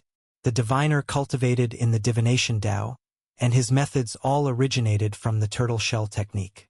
However, the red-clad woman's delicate fingers exerted tremendous force, with just a crack, shattering the diviner's turtle shell defense. The diviner's expression changed slightly. Even if his strength was low, he still had late immortality, and his reaction wouldn't be slow. But for some reason, this seemingly spiritual powerless red-clad woman left him with no countermeasure. "You idiot! Why did you provoke it?" Shifeng scolded. "I didn't provoke the skin-wrapped skeletons," the diviner hurriedly replied. But there was no time for arguments, as all the surrounding skin-wrapped skeletons suddenly moved, reaching out to grab them. Xiang Beifei reacted in time, kicking away the red-clad woman's hand, pulling the diviner to retreat, simultaneously avoiding another skin-wrapped skeleton. The Ronin sword light instantly sliced down, landing on that skin-wrapped skeleton. Due to the edge-corner airspace's common valley situation, he couldn't casually use the Wufeng broken sword, only the Ronin sword. Clang! The sound of metal clashing. Xiang Beifei's Ronin sword struck the skin-wrapped skeleton, feeling a massive recoil from it, so strong that his hand holding the sword tingled, and the Ronin's sword shattered. Had he not utilized reversal to redirect this force, it might not only have shattered his Ronin sword but possibly his arm or even his soul. Yet that frail human skin showed no sign of being sliced apart, nor even left a mark, as if refined copper skin or iron bones. These skin-wrapped skeletons' hardness was beyond his imagination. Buzz! On the other side came another powerful sword light, this one shimmering with golden cold light, its power far surpassing Xiang Beifei's sword qi. It was Shifeng's sword light. Shifeng was a very powerful sword cultivator, known for his fierce attacks, one strike enough to shatter 10,000 techniques. Swoosh! With a thought, the mighty sword light was already crashing down, its explosive aura constantly surging out, carrying unparalleled might, enough to annihilate any late immortality master, howling as it sliced toward the red-clad woman's forehead. Clang! However, the terrifying Inquiry Tao realm sword light, smashing against the red-clad woman's forehead, didn't even cut her hair, let alone her skin, merely sending the skin-wrapped skeletons a meter or two backward. Even at Inquiry Tao realm, he couldn't handle the skin-wrapped skeletons. Damn it! Shifeng's face looked extremely grim, realizing that his effectiveness against the skin-wrapped skeletons wasn't much better than Xiang Beifei's, who was at late immortality. Swish! Swish! Swish! More and more skin-wrapped skeletons were crowding in, densely surrounding them, blocking all their escape routes. This time, a furious bearded man locked eyes on Xiang Beifei and the diviner, pouncing at them, his speed incredibly fast, leaving Xiang Beifei little room to retreat.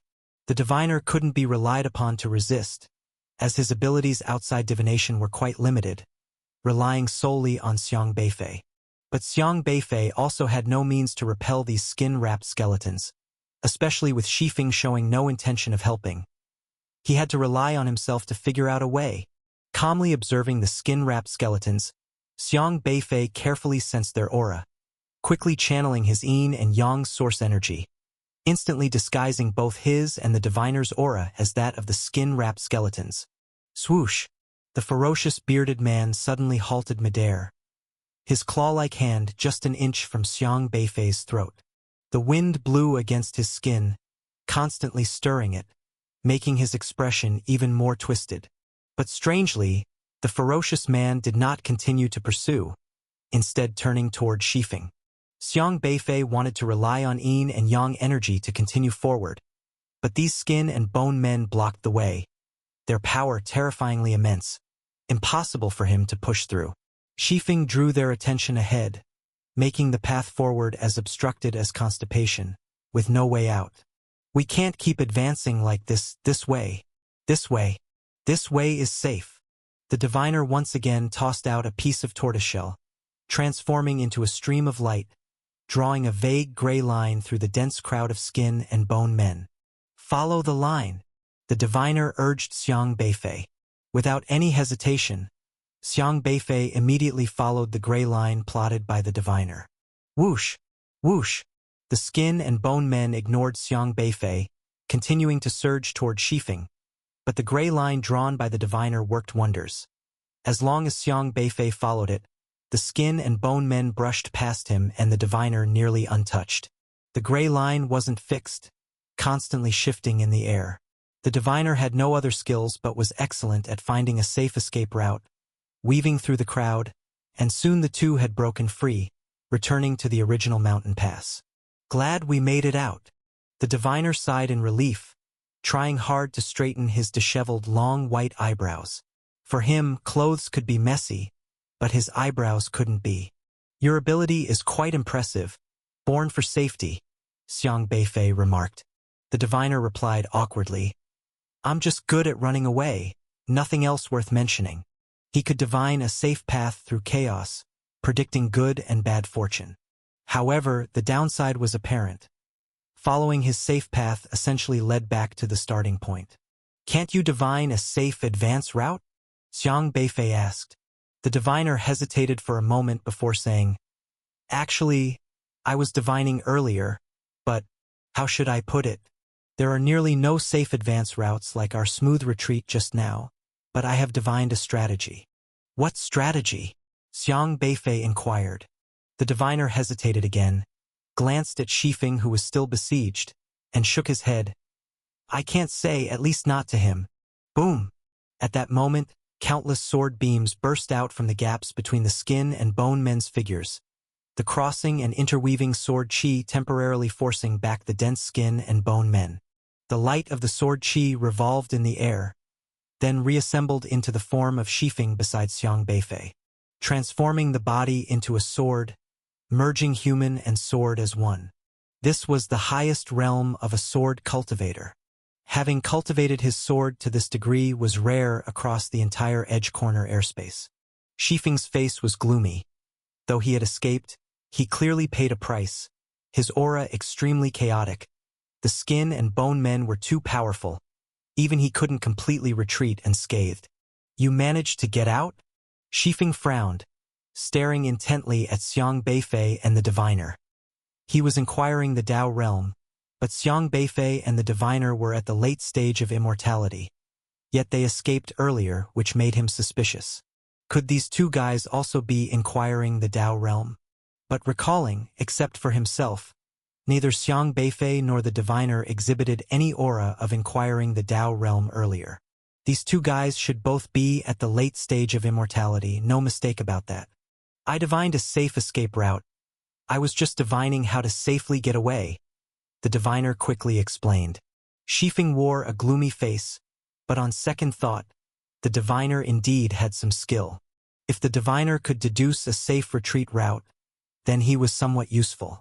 At least if they ventured deeper into ruins, they stood a chance against unsolvable dangers. Thinking thus, he no longer planned to kill the diviner, nor would he send the diviner to his death.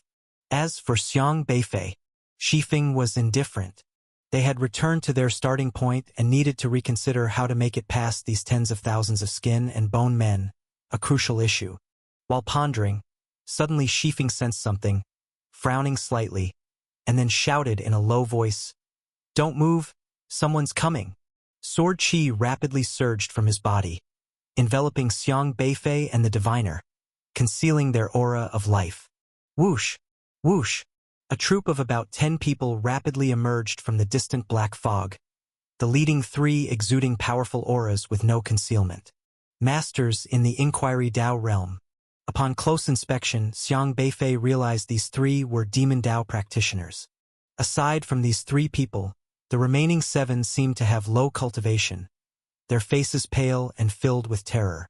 Finally, we are here. The leader, a red-haired young man, laughed with a sinister elegance. This man was named Mo Bufan, cultivating Demon Dao power, emanating a sinister aura. Are you sure this is the place? Another cold-looking middle-aged man asked. He was called Mo Gue, and like Mo Bufan, he was from the demon race. I came here 30 years ago, but it wasn't easy back then. I was stopped by the skin and bone array here. Without settling these skins and bones, the way cannot be found, Mo Bufon said. Are these skins and bones powerful? Mo Gue seemed unconvinced, as these skeletal figures emitted no discernible energy. Why don't you try it and see? Mo Bufon suggested. Mo Gue pondered, lightly flicking his hand, releasing a green demonic chi that transmogrified into a demonic shadow clone, striking one of the skeletal figures. Clang! The skeletal figure remained unmoved, unharmed. However, the other skeletal figures began to stir, focusing on the shadow clone, charging rapidly. Crash! Crash! Crash! The mighty demonic shadow clone was torn to shreds by countless skeletal beings. Mo Gue stood with a severe expression, beginning to comprehend the oddity of the place. We can't break through on our own, Mo Gue stated. Indeed, even those skilled in the Inquiry Dao realm find it challenging to deal with these skeletal creatures. But I've finally figured out how to break through the skin and bone array. Mo Bufon smiled with a malevolent charm. He snapped his fingers, the demonic chi in his hands merging into a thread, landing on a companion beside him. This was a purple-faced E-tribesman, only at the heavenly connection phase of cultivation. Typically, even those at the early stages of immortality wouldn't dare venture here, let alone him. Clearly, this purple-faced man didn't come willingly, for his eyes were full of fear and despair, forcibly brought along. Please, please, don't. The purple-faced man spoke in horror. Yet Mo Bufon couldn't bother to care. His green demonic chi enveloping the purple-faced man, covering every joint of his body with demonic chi, as if a manipulated puppet. Do as I say. Mo Bufon smiled blandly at the purple-faced man. The purple-faced man shook his head in terror, yet he couldn't refuse, his soul entangled by purple demonic chi. Compelled, he slit open his finger, purple blood quickly flowing out. Whoosh! Whoosh! Whoosh! All the skeletal figures ahead seemed to smell the blood and uniformly turned to face the purple-faced man. The purple-faced man peed himself in fright. Earlier, Mo Bufon had mentioned that even those in the Inquiry Dao realm couldn't handle these skeletal figures, let alone him. But he was manipulated, heading toward the nearest skeletal figure. The skeletal figure before him was a young man's skin, its face flapping in the wind, looking exceedingly excited, staring fiercely at the purple-faced man, especially his finger. The purple-faced man trembled as he approached, seeing the young man's throat, an exterior tear where a black iron skeleton could be seen inside. Then the purple-faced man's blood-stained hands grabbed the tear at the young man's throat, starting to rip it open. Tear, the skin that even the Inquiry Dao realm couldn't destroy, after being stained with blood, was torn by the purple-faced man. The skin tore from the throat, spreading upward to the chin, lips all the way to the forehead. Ah! The purple-faced man suddenly emitted a heart-wrenching scream. Everyone paused abruptly, because they realized that a tear had appeared at the purple-faced man's throat too, spreading upward to the chin, lips, all the way to the forehead. Just as the skeletal figure's skin tore, so did his own skin. The purple-faced man screamed in terror, his voice distorted, as he tore off someone else's skin, but it looked as if he was peeling his own. The immense pain made him wish for death. Even though at the level of the heavenly connection realm, the physical body no longer mattered as much, and the soul was key in this eerie place, it was as if his soul was being ripped open.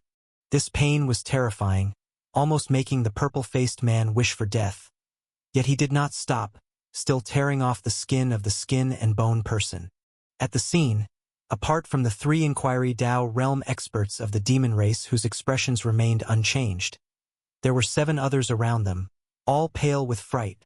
Because these 7 people were kidnapped by the demon race without exception, their fate would be similar to the purple-faced man's. Mo Bufon smiled faintly. Such scenes were commonplace for the demon race, not worth mentioning. He kidnapped these E-tribe people to use them as sacrifices. Soon, the purple-faced man completely tore open the skin and bone person, revealing the black iron skeleton inside, while his own body was bloodied. The black iron skeleton seemed to come to life, emitting a black light, covering the purple-faced man like a maggot attached to bones. The screams abruptly stop. The purple-faced man's entire body emitted sizzling sounds of corrosion, turning into a black mist, which was then absorbed by the black iron skeleton. At this moment, his skin suddenly seemed to come alive, automatically attaching itself to the black iron skeleton. With a gust of wind, the previously torn seams began to heal. In just a blink, the black iron skeleton originally covered with the young man's skin transformed into the purple-faced man. Even the clothes unknowingly exchanged. The Rushu tribe's ancient skin and bone array must rely on sacrificing a living cultivator to enter, primarily to weaken the force going in. Such methods align with our style. Mo Bufan explained with a smile. Mo Gue nodded slightly without saying much. The torn skin floated in midair, about to fall, and Mo Bufan immediately reached out to grab the broken skin, then said, "Follow me." With the skin and bone people no longer blocked them, making way unexpectedly. Mo Bufan raised a hand and threw the skin out, which instantly ignited, soon causing the black mist ahead to begin condensing into a vortex, and Mo Bufan immediately led the group to rush into the vortex. Xiang Beifei finally understood the method Diviner divined. Earlier, Diviner said he had divined a way to enter, but didn't reveal it, specifically mentioning not to let Shifeng know, likely due to concern over this. If Shifeng knew that entering required a sacrifice, he would definitely do like Mo Bufan, forcing them to tear off the skin from the iron skeleton. However, now that Mo Bufan went in, and the vortex hadn't completely disappeared, Shifeng saw this and shouted, "Go!" He immediately took Xiang Beifei and Diviner, and before the vortex disappeared, they too rushed into the vortex. Ahead, like stars shifting, a strange city unfolded before their eyes. The architecture of the city was primitive, not much different from the cities in the Edge Corner airspace, except the building materials had changed from breath soil to various metals, like a city of black iron floating in the void, larger than any city Xiang Beifei had ever seen. 10,000 years have passed, and this city of black iron also suffered from warfare, leaving many battle scars, its walls pockmarked, yet the basic appearance remained intact. The three Inquiry Dao Realm Demon Race people ahead hadn't discovered Xiang Beifei and the others. Shifeng's capability was quite adept, knowing how to avoid the demon race. The demon race did not immediately enter the Rushu city, as the Rushu tribe has thrived here for 10,000 years, indicating this is no ordinary place. It is said that the leader Rushu, to prevent all the tribe's secrets from falling into the hands of the Dao Palace, modified the formation, turning this place into a killing city, not only killing invaders but also its own people. Leader Rushu relied on a self-destructive protective method, preserving the last hope of the tribe and marking the Dao Palace's aura, which is why the Dao Palace has been unable to conquer this place over 10,000 years. It's said if one obtains the source iron of Rushu Dao God, they can control the entire relic. This source iron should be buried within the relic. Mo Bufan said slowly, standing in the void. Mo Gue said, "None of you have breath soil on you, right?" Everyone shook their heads. "Good. Bringing breath soil into this Rushu city means certain death," Mo Gue warned. Yet, apart from the three Inquiry Dao Realm Demon Race experts, the other low-skilled E-tribe people still felt hopeless, for they were forced here as scapegoats. Even without breath soil, they would face unknown sacrifices later, suffering a fate not much better than the purple-faced man. Mo Bufan searched through the entire relic for a moment. Then his eyes lit up, saying, "Found the imprint." The demon ancestors' records were indeed correct. He landed on the nearest black iron bridge, which led from the sky to a gate of the Rushu city wall. The gate crafted entirely of black gold, imposing and dominant, 100 meters tall, engraved with complex and obscure patterns and text, like talismans. At this moment, the great gate was sunken inward, with an obvious gigantic handprint in the center, around a dozen meters wide, as if some great power had forcefully slammed the city gate to break through, smashing through the 10-meter-thick door. Even after 100,000 years, when everyone saw this handprint, they remained terrified, because it looked as if the hand had just slammed down, and the frighteningly powerful force lingered visibly before their eyes. This force exceeded everyone's imagination, far beyond what masters of the Inquiry Dao realm could withstand. This should be the demon heaven seal left by the powerful demon of the demon race during the attack on Rushu City 100,000 years ago, the diviner said. The demon heaven seal? Xiang Beifei asked. I also heard this by chance. 100,000 years ago, many races participated in that battle. If you didn't want to be destroyed, you had to choose a side, and the demon race chose the Dao Palace. The most potent ability of the demon race is the demon heaven seal. Unexpectedly, this handprint is still so terrifying, at least left by a powerful demon in the Ascension realm, the diviner exclaimed. The momentum exuded by the handprint on the Wu Jin gate was so immense that they couldn't approach it. Can an attack by a master of the Ascension realm remain so intact? Xiang Beifei was surprised. Not at all. It is said that back then, when Rushu sealed the city, a divine power called Dian Jinsho was used. This power, stored within the ruins, records all invaders' attacks to reproduce them when attacked again to fight off intruders. The diviner paused, then sighed. This is also why the ruins of Rushu are so challenging to enter. If you enter, you are equivalent to enduring all the divine powers used to attack the city 100,000 years ago. We now are just witnessing an attack with Ascension realm power. Who knows what terrifying forces from the ancestral Dao realm are lurking behind? Xiang Beifei was hearing about the Dian Jinsho, divine power, for the first time. The ability of Rushu to absorb intruders' attacks into the formation and keep them for use against other intruders was indeed formidable. The diviner, looking at Mo Bufan and others, continued, that Wu Jin gate suffered the demon heaven seal attack by a powerful demon of the demon race 100,000 years ago. If we enter through that Wu Jin gate now, Dian Jinsho will use the demon heaven seal against us. You know a lot, Xiang Beifei said. Not only do I know, but I think these demons also know. They surely found out about Dian Jinsho before entering. So they are deliberately looking for the place attacked by the demon heaven seal to enter from there. The diviner said. His guess was correct.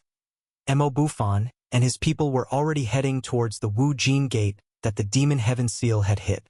As these people approached within 200 meters of the gate, the surrounding black mist suddenly began to swirl. A terrifying aura gradually gathered above the Wu Jin gate, making the air in that region become scorching, as if the sky were about to collapse. Green, eerie demonic chi gushed out from the handprint on the gate, converging in the sky to form a gigantic handprint. This was the most terrifying aura Xiang Beifei had ever seen. Even standing a great distance away, he could feel immense pressure under the dominance of that handprint, feeling as insignificant as a drop in the ocean, utterly incapable of resisting. Mo Bufan and others felt no better. After all, they triggered the Dian Jinsho, and the demon heaven seal's target was them. This time, the demon heaven seal was not cast by the old ancestor of the demon family, but had become a part of the ruins, instantly bombarding Mo Bufan and others. However, Mo Bufan was not that panicked. He was clearly prepared. A blue bone tooth appeared in his hand, and with a fierce wave, green demonic chi rolled out from his sleeves, covering this blue bone tooth. In just a blink of an eye, the demonic chi gathered into a phantom demonic shadow. Mo Bufan casually grabbed a nearby E-tribe person, tossing them towards the demonic chi. The E-tribe person screamed in terror, but before they could struggle, they were engulfed by the demonic chi from the blue bone tooth. Swoosh! Swoosh! The demonic chi enveloped the E-tribe person, and with a bang, their body exploded into a mist of blood, their very soul devoured by the demonic chi. At this moment, the illusory demonic figure seemed to gain a trace of a real form, as if it had come to life, and soon a vast malevolent pressure emanated from the demonic shadow. Boom! The demonic shadow also raised a hand, and a palm overturned, identical to the handprint on the Wu Jin gate, but different in that this handprint seemed to be channeling the power of the demon heaven seal, dispersing that force. Mo Bufan and his people had already surged into the demonic shadow, which immediately transformed into a green beam, rushing toward the Wu Jin gate, entering through the handprint struck by the demon heaven seal into Rushu City. They have a demonic shadow protecting them. How do we get in? The diviner asked. Xiang Beifei turned his gaze to Shifeng, suddenly realizing that Shifeng might also be prepared. Shifeng hadn't spoken all along. He seemed to be searching for something as well. After Mo Bufan and his people disappeared, he ascended into the air, drawing the long sword in his hand. As the sword light howled, it transformed into a fierce sword intent, spreading out. Buzz! A terrifying sword intent suddenly rose 1,000 meters away on the other side of Rushu City, slashing down fiercely towards the void. This sword was extremely terrifying, carrying an air of annihilation, as if it would cleave the void in two. Here! Shifeng gave a cold shout, sweeping Xiang Beifei and the diviner over. This side was a towering black wall, rising 1,000 meters high, with no city gate, but a striking sword mark on the wall, only 3 feet wide, vertically splitting the wall open. When Xiang Beifei saw this sword mark, he had a suspicion in his heart. There was no need to think. The powerful beings from the sword race must have been here 10,000 years ago, attacking Rushu City. Shifeng was clearly aware of Dian Jinsho's existence. Do you go yourself, or do I have to act? Shifeng said coldly to Xiang Beifei. Xiang Beifei frowned. Rushu's Dian Jinsho was left to kill. To get past, we must sacrifice someone. Shifeng stared coldly at Xiang Beifei. The reason he had kept Xiang Beifei and the diviner with him was for this purpose. The same plan as Mo Bufan. Hearing Shifeng's words, the diviner was shocked. Are you planning to send Taoist Mu to his death? It's either you or him. If you don't want to die, then he will, Shifeng said with no emotion. He did not intend to kill the diviner, as the diviner could at least divinate escape routes. But Xiang Beifei was of no use to him. No use? Then dispose of him. Surely there's another way. The diviner evidently did not wish for Xiang Beifei to be sacrificed, hurriedly speaking out. But Shifeng remained unmoved. He had hidden his strength within the team just to sell his companions. Xiang Beifei calmly looked at Shifeng, saying, What if I disagree? I didn't give you a choice. Swoosh! Shifeng's sword swung horizontally, and a sword chi immediately wrapped around Xiang Beifei. The sword chi of the Inquiry Dao realm was immensely powerful, subduing Xiang Beifei almost instantly, leaving him with no chance to resist. He felt as though every joint in his body was struck by the sword chi. The next moment, Shifeng's sword chi could utterly shred Xiang Beifei into pieces. Meanwhile, the terrifying sword intent on the wall began to gather, forming a massive red sword in the air, spanning over 1,000 meters long. This was the sword Dao divine power left behind by the ancestors of the sword race masters. At this moment, Shifeng's eyes were filled with cold murderous intent. Though he may not talk much, he was no better in character than Mo Bufan. Having cultivated his sword Dao to a cold, merciless state, he was capable of killing his own kin if it meant advancing his sword Dao. He would unsparingly strike to silence. You cultivated the merciless sword, killed your master, devoured your master's sword intent, successfully inquiring about Dao cultivation plus 152487894.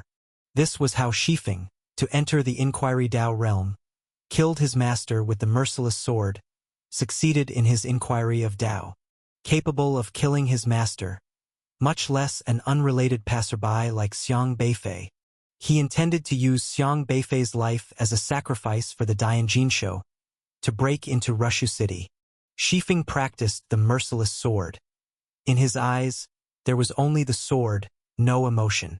Thus, his strikes carried a piercing cold murderous intent, giving Xiang Beifei no chance to resist. Xiang Beifei's entire body was enveloped by Shifeng's sword intent. Strands of sword intent penetrated his body, destroying his skin. Piercing pain radiated from his body, making Xiang Beifei feel that his spirit could hardly move. The strength of the Inquiry Dao realm was still too powerful for him. Meanwhile, the sword intent atop Rushu City's walls also began to converge. An attack absorbed from the sword Dao masters 10,000 years ago by Dian Jinsho targeting Xiang Beifei. As long as Shifeng destroyed Xiang Beifei and sacrificed him into his sword intent, he could follow the method the clan had devised over 10,000 years to evade Dian Jinshou's attack. Shifeng's sword edge trembled fiercely, about to tear Xiang Beifei apart. The intense sense of danger made Xiang Beifei's mind even more calm. Xiaohe had taken the brick away, leaving him unable to rely on it to fend off these sword intents. Yet he did not panic. Instead, he focused on Shifeng's Dao embryo, simulating the restored Dao embryo as a system interface. Yu used Divine Defense of 10,000 Swords to launch a Sword Qi attack at Daoist Mu. Dao Progress plus 9,875. It's now. A faint gleam appeared in Xiang Beifei's eyes, and the Yin and Yang source Qi within him flowed rapidly. He was already capable of mastering Shifeng's sword Dao. Whoosh! As Shifeng's sword intent rushed towards Xiang Beifei's meridians, preparing to destroy him, a powerful sword aura suddenly rose from Xiang Beifei's body. Buzz! The Wufeng Break sword dispersed from every corner of his body, countering Shifeng's sword aura. Xiang Beifei's Wufeng sword aura was left by his grandfather. The sword intent contained within had reached its zenith, combined with Xiang Beifei already mastering Shifeng's Dao embryo. In an instant, he understood how to counter Shifeng's sword intent. As the sword aura howled, Shifeng's sword was diverted away. What? Shifeng's expression sank, as the bizarre sword aura erupting from Xiang Beifei's body was unexpected, causing his own sword intent to miss entirely. Could this guy be an Inquiry Dao realm expert too? In just an instant, Shifeng dismissed the thought, because Xiang Beifei's sword Qi was still only at the late stage of eternal life. Yet somehow, despite being a realm stronger, Shifeng couldn't use his sword intent to kill his opponent. But there was no time to think. The sword intent converged by Dian Jinshou was also approaching him. Dian Jinshou's attack was stronger than both his and Xiang Beifei's. Shifeng uttered a low shout, his sword aura veering away, his body merging into the aura, escaping Dian Jinshou's attack range in a blink. As he left, Xiang Beifei alone faced the terrifying giant sword. Shifeng watched Xiang Beifei coldly from afar. Although initially his sword didn't shatter Xiang Beifei completely, as long as Dian Jinshou's attack landed on Xiang Beifei, Shifeng could still follow up with one more sword, sacrificing Xiang Beifei. The effect would be the same. Boom! The giant sword resonated, sparing none who were intruders. With Xiang Beifei's strength, it was difficult to handle such a giant sword. Daoist Mu. Follow the golden line. Diviner already cast a tortoiseshell piece, which transformed into a golden glow, merging into Xiang Beifei, enveloping him, then twisted into a path of evasion in the void. Without any hesitation, Xiang Beifei immediately grabbed Diviner and followed the golden line. He recalled Shifeng's method of transforming into a sword and took a step forward, his body merging into the sword aura, leaping out of Dian Jinshou's attack range. Whoosh! Xiang Beifei reappeared. Shifeng was slightly startled, his expression growing colder. You're a sword cultivator too. He stared intently at the Wufeng Break sword in Xiang Beifei's hand, his brow furrowing.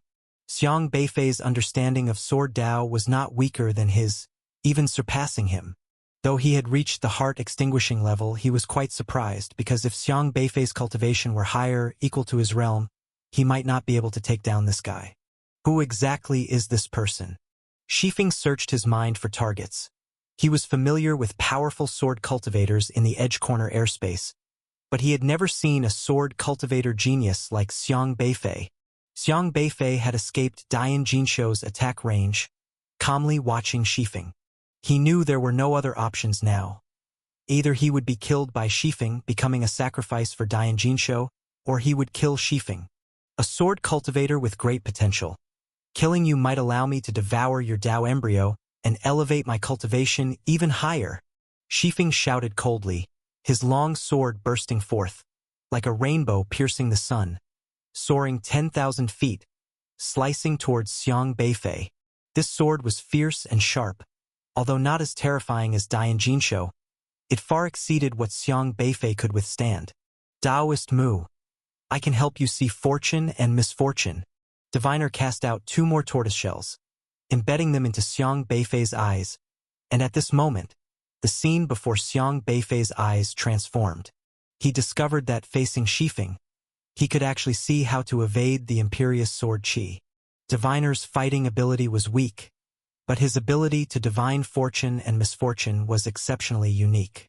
In the face of any formidable crisis, he could divine a safe route to evade.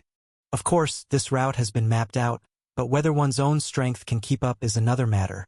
Just like you must reach a certain position within a single breath. If your speed isn't fast enough, an escape route will be of no use.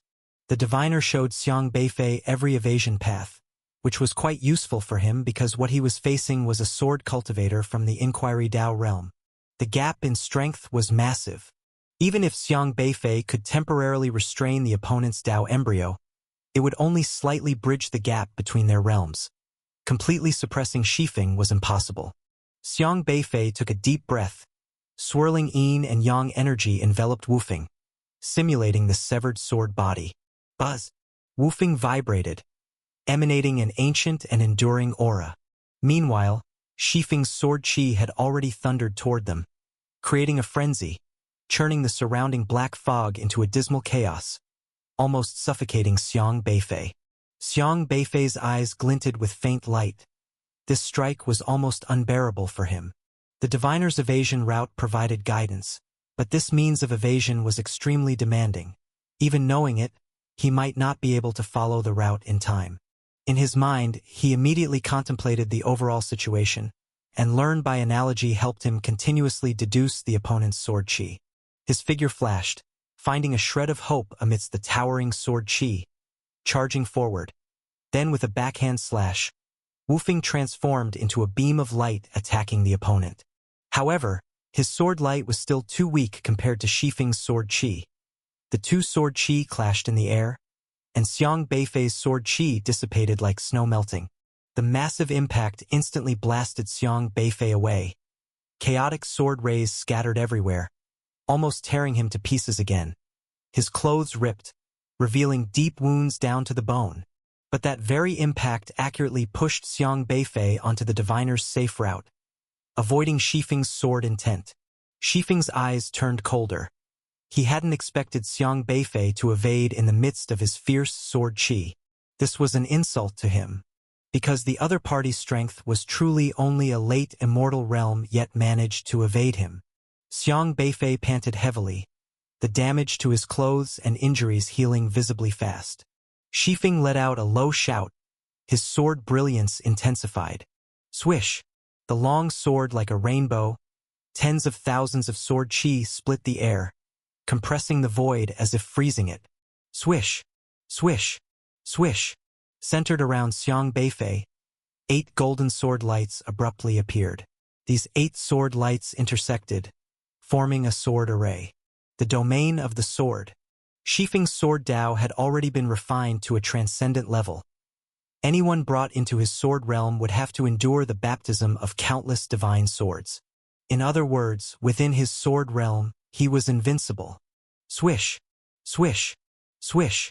Sword shadows crisscrossed from all directions, leaving Xiang Beifei no path to retreat. The Wufeng in Xiang Beifei's hand swung forward, completely merging into the void, disappearing without a trace. He made no moves, merely stepped forward, summoning the Wufeng sword with his mind, and in an instant, he ignored Shifeng's invincible sword realm, momentarily appearing outside. Shifeng's invincible sword realm originated from the Dao embryo, completely ineffective against Xiang Beifei. Such a turn of events made Shifeng even more grim. He attacked again, but almost all of his attacks were narrowly avoided by Xiang Beifei, perfectly evading deadly blows, resulting in at most a few additional sword marks on his body, which healed almost instantly. Shifeng grew increasingly solemn, contemplating Xiang Beifei's capabilities, and at that moment, recalled something and turned his head to look. It's you! Shifeng's gaze landed on the diviner outside the battlefield, instantly understanding what was happening. The diviner possessed the ability to predict fortune and misfortune, surely aiding Xiang Beifei. I originally wanted to spare your life, But now there's no need. Shifeng's sword edge shifted. The fierce sword chi shattered the black fog, slicing toward the diviner. The diviner was startled. Although he could predict fortune and misfortune, the problem was that his realm was not enough to guide him along that safe route. But at this moment, the entire void seemed to stagnate, plunging the surroundings into absolute darkness. Shifeng suddenly lost perception of Xiang Beifei and the diviner. He was slightly taken aback internally. Although not understanding what had happened, he swiftly slashed tens of thousands of swords towards Xiang Beifei and the diviner's direction. Boom! Boom! The sword light merged into the void, creating terrifying ripples. Buzz! The sky brightened again. Xiang Beifei had already led the diviner out of Shifeng's sword array, appearing at another location. Is this all the power your sword Dao has? Xiang Beifei inquired. These words almost enraged Shifeng, being a sword cultivator of the Inquiry Dao realm, looked down upon by someone from the immortal realm. He let out another low shout, his sword light rising tens of thousands of feet. His figure vanished into the sword shadow, blasting towards Xiang Beifei's position. But the next moment, the sky went dark again. Shifeng lost perception of Xiang Beifei, yet it didn't impede his attack. He continued blasting forward. But just then, Shifeng suddenly felt a strong sense of crisis swell in his heart. It was incredibly abrupt. He immediately realized something was amiss. Shifeng suddenly realized Xiang Beifei was deliberately leading him. Not good. Shifeng instantly retreated. The sky brightened once more. But a giant sword in the sky suddenly bore down on Shifeng. Xiang Beifei's several displacements earlier were all to draw Shifeng into Dian Jinsho's attack range. Due to the Candle Dragon's eyes completely blocking perception, Shifeng was momentarily diverted by Xiang Beifei. Damn it! Shifeng yelled angrily, immediately morphing into sword light, dodging Dian Jinsho's terrifying sword intent, flashing away. But as he responded, he found a sword shadow slashing toward him from an unknown direction. It was Xiang Beifei. However, Shifeng reacted swiftly, almost instantly annihilating Xiang Beifei's attack. But the subsequent sword chi from Dian Jinsho wasn't so easy to handle. Striking his head, his eyes widened. This time, he had no way to dodge. Swish! Swish! Xiang Beifei flashed again, sword intent rolling, striking Shifeng's soul, then instantly shredding Shifeng's soul. Buzz! Wufeng's sword light carried Shifeng's soul fragments, casting them towards Dian Jinsho on Rushu City Wall. Swallowed up by Dian Jinsho in a single gulp, Shifeng initially planned to sacrifice Xiang Beifei to Dian Jinsho, but unexpectedly, he became the sacrifice. Go! Xiang Beifei and the diviner seized the opportunity, crossing Rushu City walls, entering the ruins. You actually killed a sword cultivator from the Inquiry Dao realm, the diviner exclaimed, looking at Xiang Beifei truly impressed. Late immortal realm, killing one in the early Inquiry Dao realm, this was probably unprecedented. Xiang Beifei did not respond, merely regulating the chaotic energy within himself. The battle earlier had nearly exhausted all his spiritual power, the disparity in strength forcing him to strive with everything he had. Fortunately, he managed to rely on Dian Jinsho to kill Shifeng. It's a pity that Shifeng's soul could not be retrieved. It was a soul from the Inquiry Dao realm. If it could be refined into a spiritual power crystal, it could be used to illuminate constellations. Xiang Beifei surveyed the scene before him. They had already entered Rushu City. Before them lay ruins, streets, and houses deeply damaged. Not an inch was intact. He rapidly adjusted his energy, seeking to restore his condition. But before he could fully settle down, the ruins ahead suddenly exploded. A violent spear shadow stabbed toward them. Dian Jinsho was not only outside the city. It also existed within. 10,000 years ago, invaders used various means to attack this city. Now the city absorbed those attacks entirely, returning them to invaders. Boom!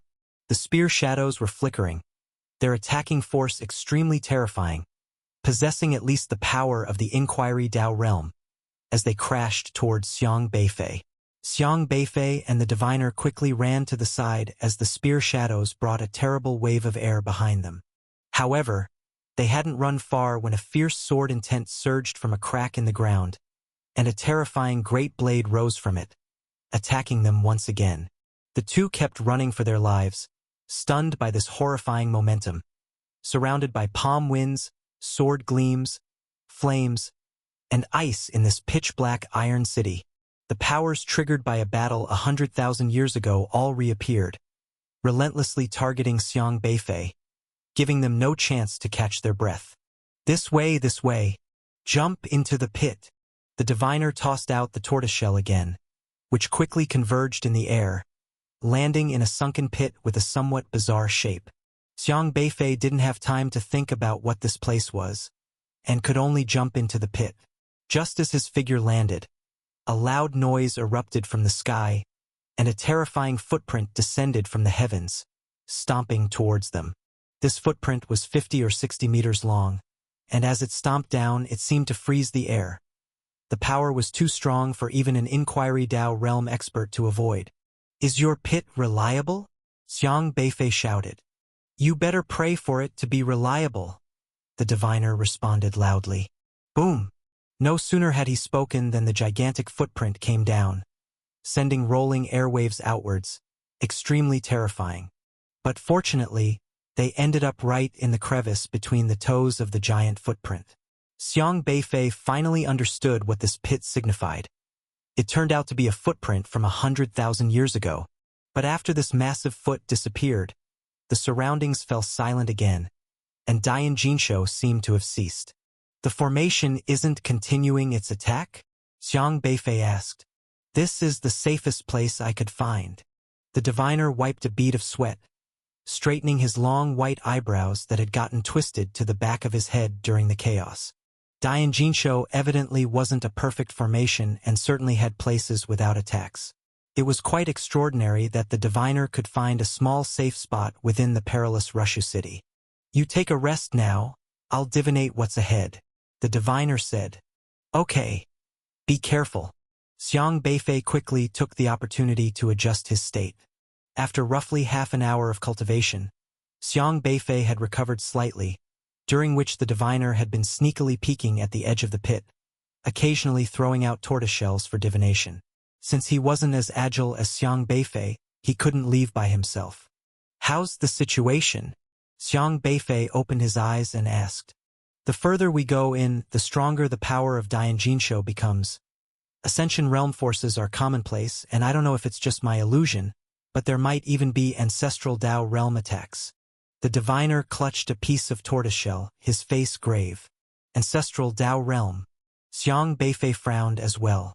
Earlier, the demon heaven seal and sword intent outside were only at ascension realm power. If Dian Jinsho also included ancestral Dao realm attacks, it's absolutely no trivial matter. Xiang Beifei still had not witnessed the power of the ancestral Dao realm. Not to mention the ancestral Dao realm, even dealing with Shifeng in the Inquiry Dao realm was troublesome for him, let alone the ascension and ancestral Dao realms. But it's understandable, if not for the ancestral Dao realm, Rushu city wouldn't have fallen. Since Rushu, the leader back then, used Dian Jinsho and blocked even the Dao Palace, there was surely a reason. "Should we keep moving forward?" the diviner asked. "Can you divine any more safe points?" Xiang Beifei asked. The diviner hesitated for a moment and said, "I can, but with our strength, we might not be able to make it there. The attacks of Dian Jinsho could be seen everywhere, but there were some safe positions without threats, such as the giant toe gap they hid in presently. However, these safe spots were far apart, and if during their journey they encountered fierce ascension or ancestral Dao realm attacks, they might not reach a safe position before perishing. In other words, to reach the next safe spot, they also had to ensure they broke through Dian Jinsho's attacks.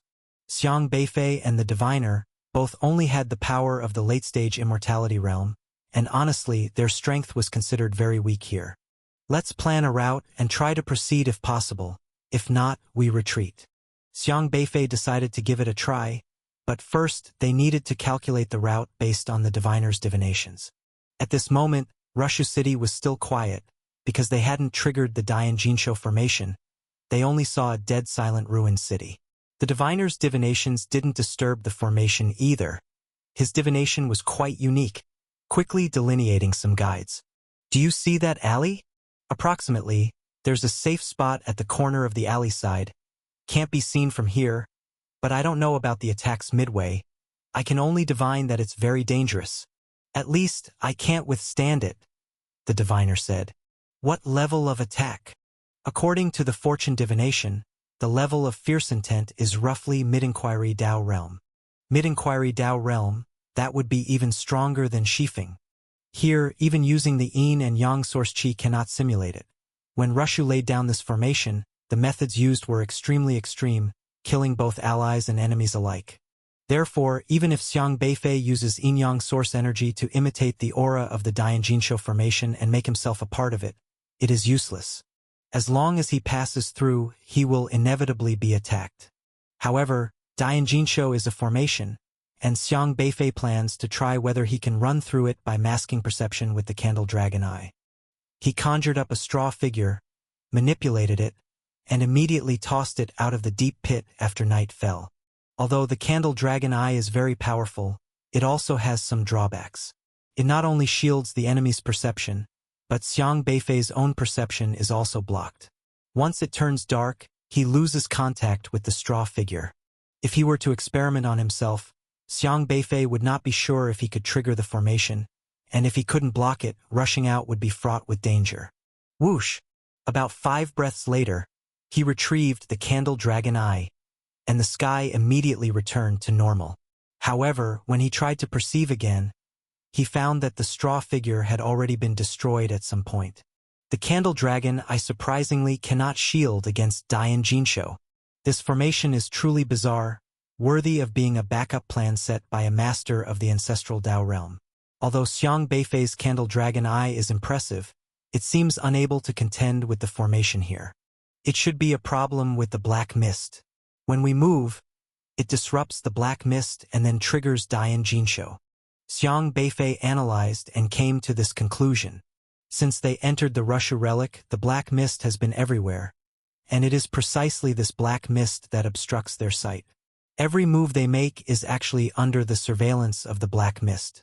Space cannot be traversed directly here, so they can only rely on their bodies to advance. As soon as they move, the black mist can detect it. Moreover, this black mist is very keen. Even when Shifeng transforms himself into an intangible and immaterial sword beam, he cannot evade the black mist, which can even sense divine souls. But he quickly thought of a point. The Dao Palace controls earth, and Rushu controls metal. In the cycle of the 5 elements, if so, can we use the property of mutual restraint to deal with this black mist magnetic sand? Fire overcomes metal. Diviner, the Rushu tribe from 10,000 years ago must have been restrained, right? Was there a flame or something that could restrain metal? Xiang Beifei asked. The diviner pondered for a while and said, "It's possible, but the Rushu relic uses extremely strong metals. Ordinary flames won't work. We need special flames, otherwise, the Fire Dao race would have come in already." The mist fire sold by the Fire Dao race cultivators can barely improve vision in the black mist, which means the mist fire can indeed slightly restrain the black mist here. Of course, the restraining effect is presumably not significant. The firepower cultivated by the Fire Dao race is also layered in strength. Currently, their strongest flame is not sufficient to deal with the Rushu relic. Otherwise, the Fire Dao race wouldn't stand aside. What do you mean by special flame? Xiang Beifei asked. It's hard to say. 10,000 years ago, the Zhurong tribe did restrain the Rushu tribe. It is rumored they had a kind of source fire, the original fire similar to breath soil. If we had source fire, things would be much easier. What exactly is source fire? Source fire exists only in legend. People of the Fire Dao race spend their lifetimes pursuing elevating their fire path to the level of source fire. Normally, if someone from the Fire Dao race steps into the ancestral Dao realm, it means their cultivated flame Dao embryo has reached the level of source fire. The diviner, well-versed and knowledgeable, knew a lot. Does the Fire Dao race lack masters of the ancestral Dao realm? Xiang Beifei asked. The diviner shook his head. No, their strongest are at the Inquiry Dao realm. It's said they have coveted this place in the past, having entered the Rushu relic many times, but at a great cost, and now they've given up. To cultivate the Flame Dao embryo to the extreme is Source Fire, but unfortunately the Fire Dao race's power is not strong enough. However, Xiang Beifei suddenly thought that he also had a special flame. Burning Yang and Burning Yin. Can these compare with Source Fire? He extended his palm, and a pale flame immediately lit up in his palm. Burning Yang, your flame. The diviner looked at the white flame, quite amazed, and said, "Is it useful? I don't know." Xiang Beifei threw out a straw figure, and the burning yang in his hand spread and fell on the straw figure, surging toward the outside black mist. Fizz! The black mist became unstable when it encountered burning yang, and there was a powerful force within the black mist that constantly resisted burning yang. Xiang Beifei's burning yang is not invincible either. As long as someone is stronger than him, they can completely resist his burning yang. However, he quickly discovered that when his burning yang flames covered the scarecrow, this time it didn't trigger the attack from Dian Jinsho. Effective. Although the burning yang couldn't burn away the black mist, it did make the black mist temporarily lose its sense of direction, unable to determine whether to attack or not. He had the scarecrow move a few more steps with the flames, but when the scarecrow moved quickly, the burning yang seemed unable to keep up, and the black mist appeared to react. Whoosh! With a loud noise, suddenly a massive footprint appeared in the sky once again. Boom! The giant foot hit the ground, and the scarecrow was once again crushed to the point of having no remains. Xiang Beifei made several attempts and finally confirmed the situation. His burning yang could suppress the black mist, but not significantly, especially when moving with the burning yang. If the movement speed was slow, it would only barely interfere with the black mist. Once the speed increased, it couldn't interfere with the black mist at all. "Are you a member of the fire race?" the diviner asked in astonishment. "No. Then how can you use fire?" "Borrowed, let's go." Xiang Beifei did not explain in detail. With a pulse of spiritual power, his entire body was covered with white flames. He then swung his hand and the burning yang also landed on the diviner. The diviner was quite nervous because he could clearly perceive the terrifying nature of the burning yang flames. Letting them burn on himself was definitely no good thing. "Your flames are terrifying. I could be burned away with just a small negligence." The diviner couldn't help but say, "You should be worried about Dian Jinsho outside, not my flames." Xiang Beifei still had a good grasp of controlling the burning yang without making any mistakes. However, the burning yang was currently burning his spiritual power, so he had to use it carefully. They cautiously jumped out of the footprint pit and landed in the black iron ruins. After taking a couple of steps, there was no appearance of the terrifying giant footprint, and the two let out a sigh of relief. "Don't walk too fast, follow my steps. If you speed up, there will be a problem," Xiang Beifei reminded. The diviner was naturally aware of this point and wouldn't dare to joke about it since entering here relied entirely on Xiang Beifei. Xiang Beifei headed towards the deepest part of the Russia ruins, but he still walked along the safe route divined by the diviner, which was the most reliable way. Because in case they accidentally triggered Dian Jinsho, at least they could quickly head to the safe spot to remedy it. Russia City was vast. Xiang Beifei and the others walked extremely slowly, almost like they were strolling. However, after walking for a quarter of an hour without triggering Dian Jinsho, they understood that their method was correct. "Can you divine the most dangerous locations?" Xiang Beifei asked. The most dangerous spots would surely be the center of Russia City, so they just needed to get there. The diviner said, "I need to rest and divine safely in that broken iron tower ahead." That place was a safe spot, and Xiang Beifei did not object. The iron tower, based on its base, was originally estimated to be 700 or 800 meters high but had been blasted into several sections. Now only about a dozen meters remained. They climbed up slowly, and the diviner began to divine the most dangerous place, while Xiang Beifei looked around casually. But at this moment, a rumbling sound suddenly came from several hundred meters away, and thick lightning thundered down like rain, violently exploding in that area. Who triggered Dian Jinsho? Was it the demon race? Xiang Beifei frowned. Just now, demon race members also came in, but it was unclear where they went, as they went in a different direction. He searched with his eyes and suddenly saw, in a piece of ruins, a person quickly rush through the sea of lightning and disappear at the corner. But Xiang Beifei suddenly froze. What's going on? He was shocked. What's wrong with you? The diviner asked in confusion. Xiang Beifei didn't speak, just stared intently at that place, trying to search for the figure that rushed out of the sea of lightning, but the person seemed to have disappeared. How could this happen?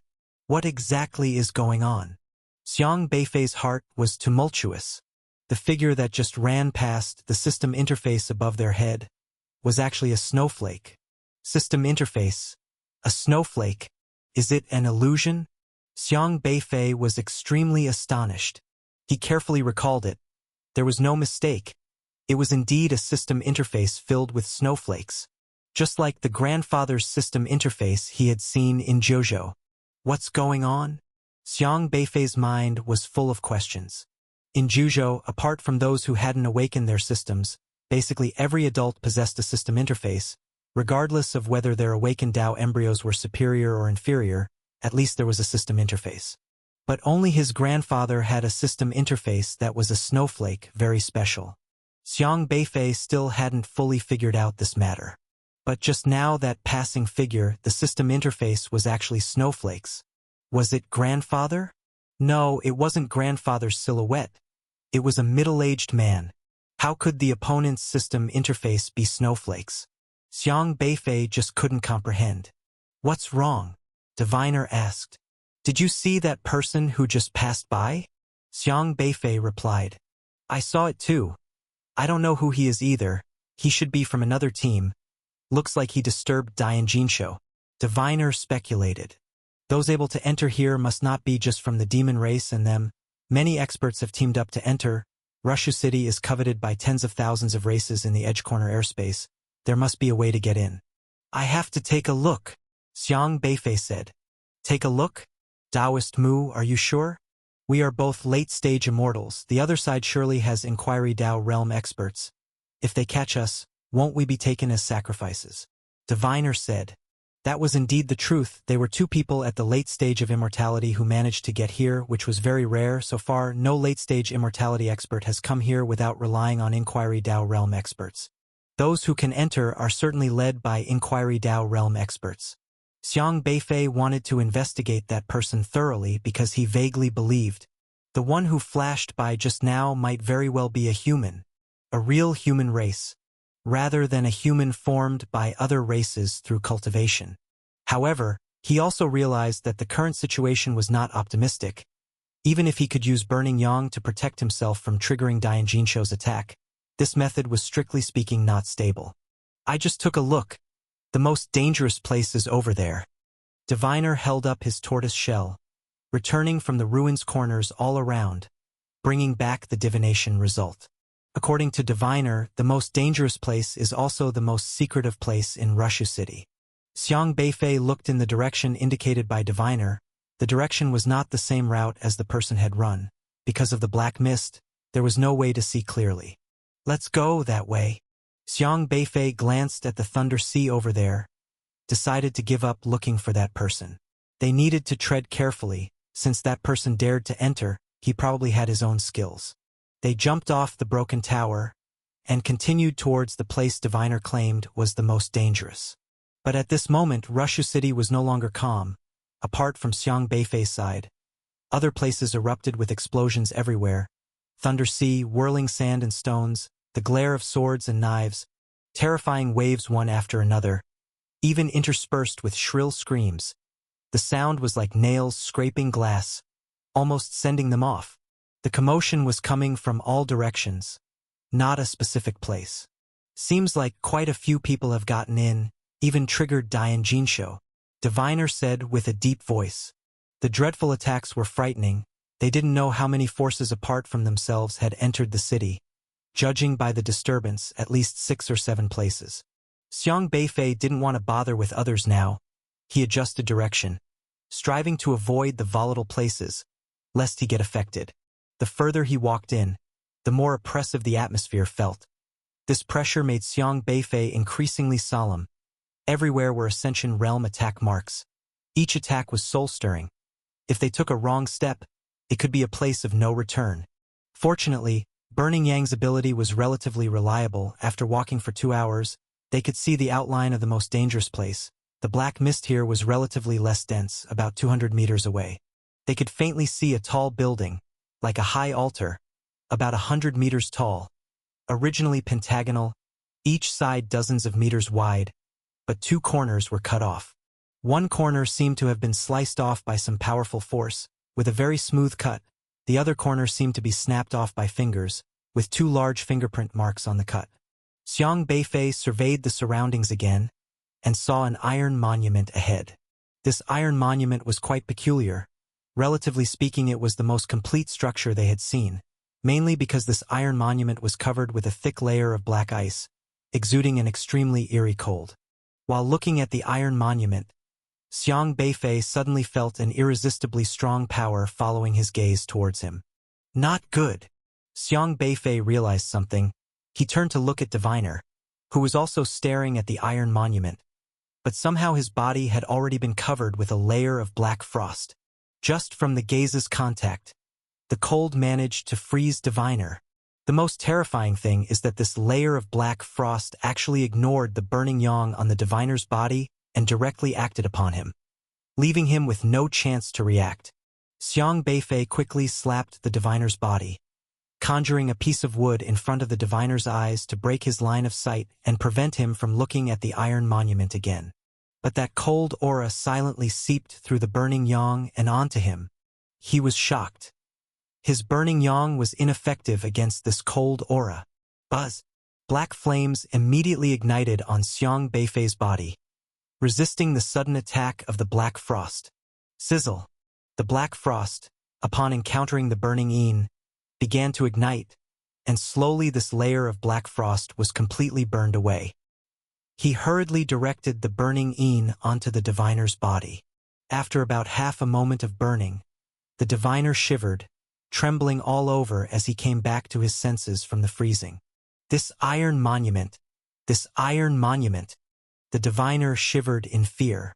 Just now, in less than 5 breaths, he was actually frozen, and it was his divine soul that was frozen. Had he been a moment later, the divine soul might have shattered. Look there! Xiang Beifei pointed solemnly towards another corner of the scrap iron.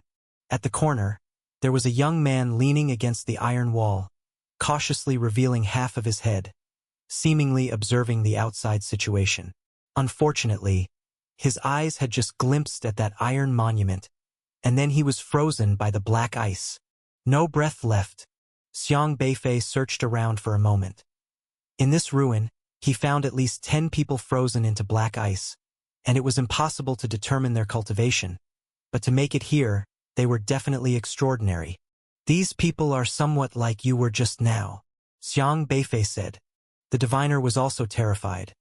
If it weren't for Xiang Beifei's timely reaction, he too would be among these black ice sculptures by now. Calming down, the Diviner said, "That black ice. It seems like Ruishui River." "Yes, it's Ruishui River. And a very powerful one at that."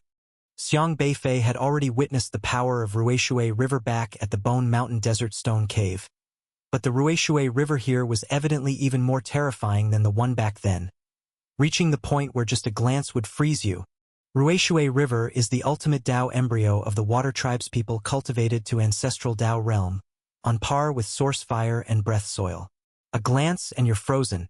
It must have been left by an ancestral Dao realm master of the Xianming tribe. The Diviner took a deep breath.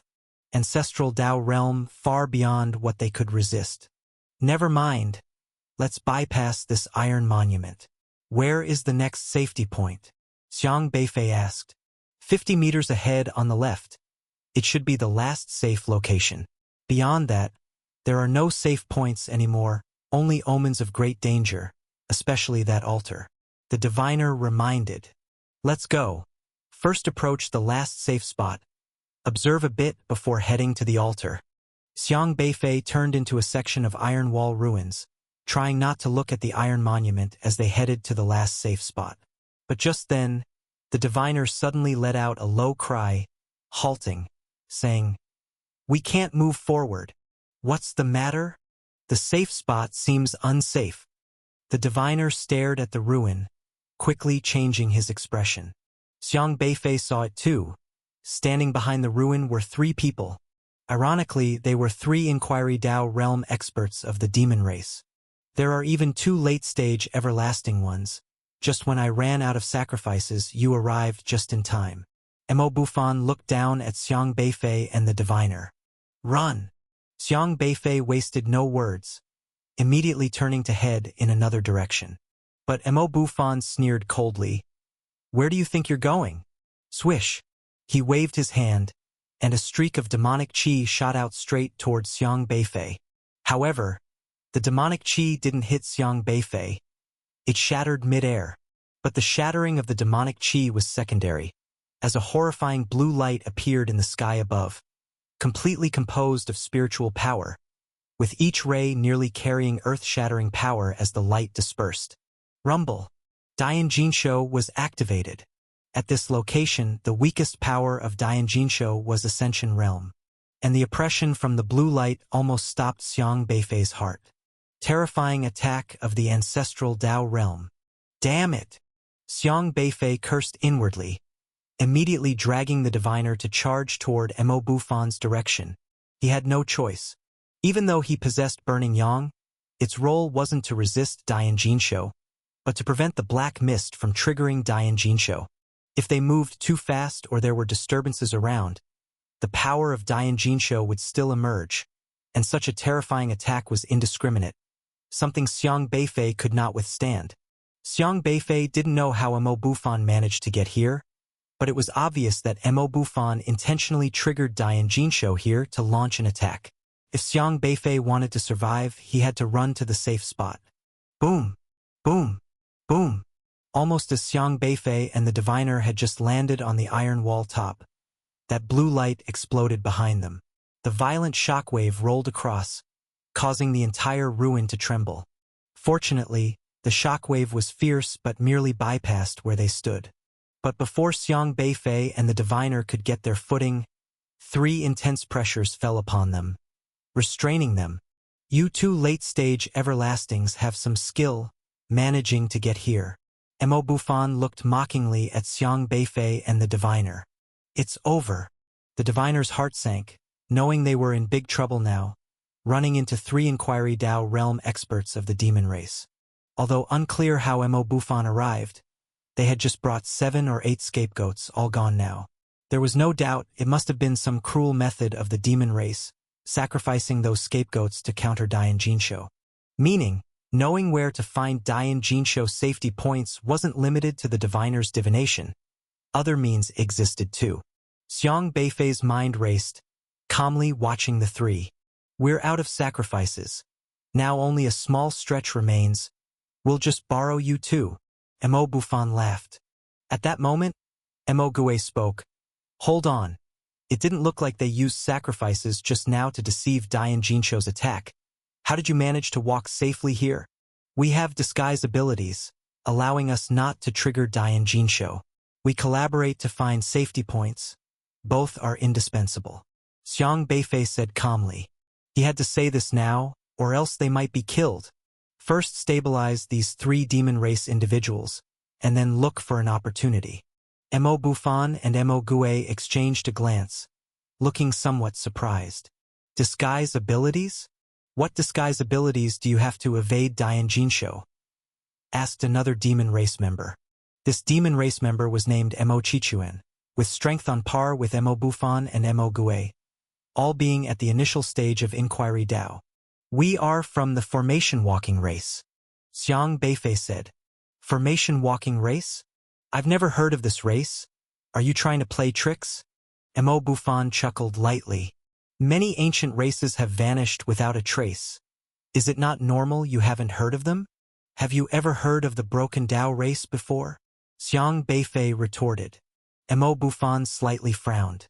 "Broken Dao race? a mysterious race that emerged in the Edge Corner airspace over the past few months, and he had indeed heard of it. Before this, he hadn't heard of the Broken Tao race. We are from the Formation Walking race. Although Dian Jinsho is formidable, it is just a formation. By cooperating, we can barely advance within it. Xiang Beifei signaled to the diviner. The diviner immediately understood, nodding, "That's right. What do you all think?" Mo Bufan asked. Mo Gue pondered for a moment and said, "The white flames surrounding them earlier were quite strange, different from the way we break through the formation. I haven't even heard of the Travel Tao race before." None of them had ever heard of the Formation Walking race, making them highly skeptical of this race's existence. But Xiang Beifei's reasoning indeed convinced them, because they also hadn't heard of the Broken Tao race. "It turns out I'm ignorant. I didn't know there were such strange races in the Edge Corner airspace. The Broken Tao race, the Formation Walking race, how interesting. Perhaps these two are really like the Broken Tao race, hiding their true capabilities," said Demon Chichuan. Mo Bufan glanced again at the altar in the distance and said, "But that altar isn't far. If we sacrifice these two, we can still get there without relying on them." While the three of them communicated, they made no effort to disguise their conversation, doing so directly in front of Xiang Beifei and the diviner. Even if overheard, it didn't matter to the demon race. These two weak enforcers were already prisoners. Could prisoners possibly overturn the heavens? Xiang Beifei said in a deep voice, "And what about your way back? Do you think you'll be able to retreat safely?" Mo Bufan sneered and said, "Once we get past the altar and control the entire Dian Jinsho, would we still need you to get out? Are you so certain you'll be able to control Dian Jinsho? The Russia relics have existed for 100,000 years, and no one has controlled them yet," Xiang Beifei said. "Ha ha ha." Mo Bufan burst into laughter, then deliberately lowered his voice, saying with great pride, "We came well prepared this time. If you're so well prepared, why are you still stuck here? If we hadn't come, would you spend your whole life here? You can't just expect everything to go smoothly, can you?" Xiang Beifei retorted. Mo Bufan seemed quite displeased by Xiang Beifei's remarks. "I don't like your tone. Prisoners should act like prisoners, showing fear and begging for mercy," Mo Bufan said. "I'm just speaking the truth. After all, I want to survive too," Xiang Beifei replied. Mo Bufan squinted his eyes, seemingly contemplating Xiang Beifei's words. Demon Chichuan said, "I think he's right. No matter how prepared we are, we cannot exclude unexpected interference. Don't forget, just now there was a group of unfathomable people nearby, those who triggered heavenly fire and retreated unscathed. Have you forgotten? That was ancestral Tao realm heavenly fire, and they evaded it. Fine, but both of you better behave. Try any tricks, and I guarantee your death will be more painful than destruction by Dian Jinsho." Mo Bufan warned Xiang Beifei meaningfully, then extended his hand, instantly sending a stream of green demonic chi into Xiang Beifei and the diviner, attaching to their souls. This demonic chi was extremely overbearing, like chains binding their souls. Any planning on their part would be instantly detected, and they'd suffer backlash from the demonic chi. With Inquiry Tao realm demonic chi, once the soul of even a late-stage immortal like them is locked, escape is impossible. Of course, this only applies to ordinary late-stage immortals. You successfully cast the resentful soul chains on two late-stage immortals of the Formation Walking race. Resentful soul chains are effective on them. Tao value plus 1,265.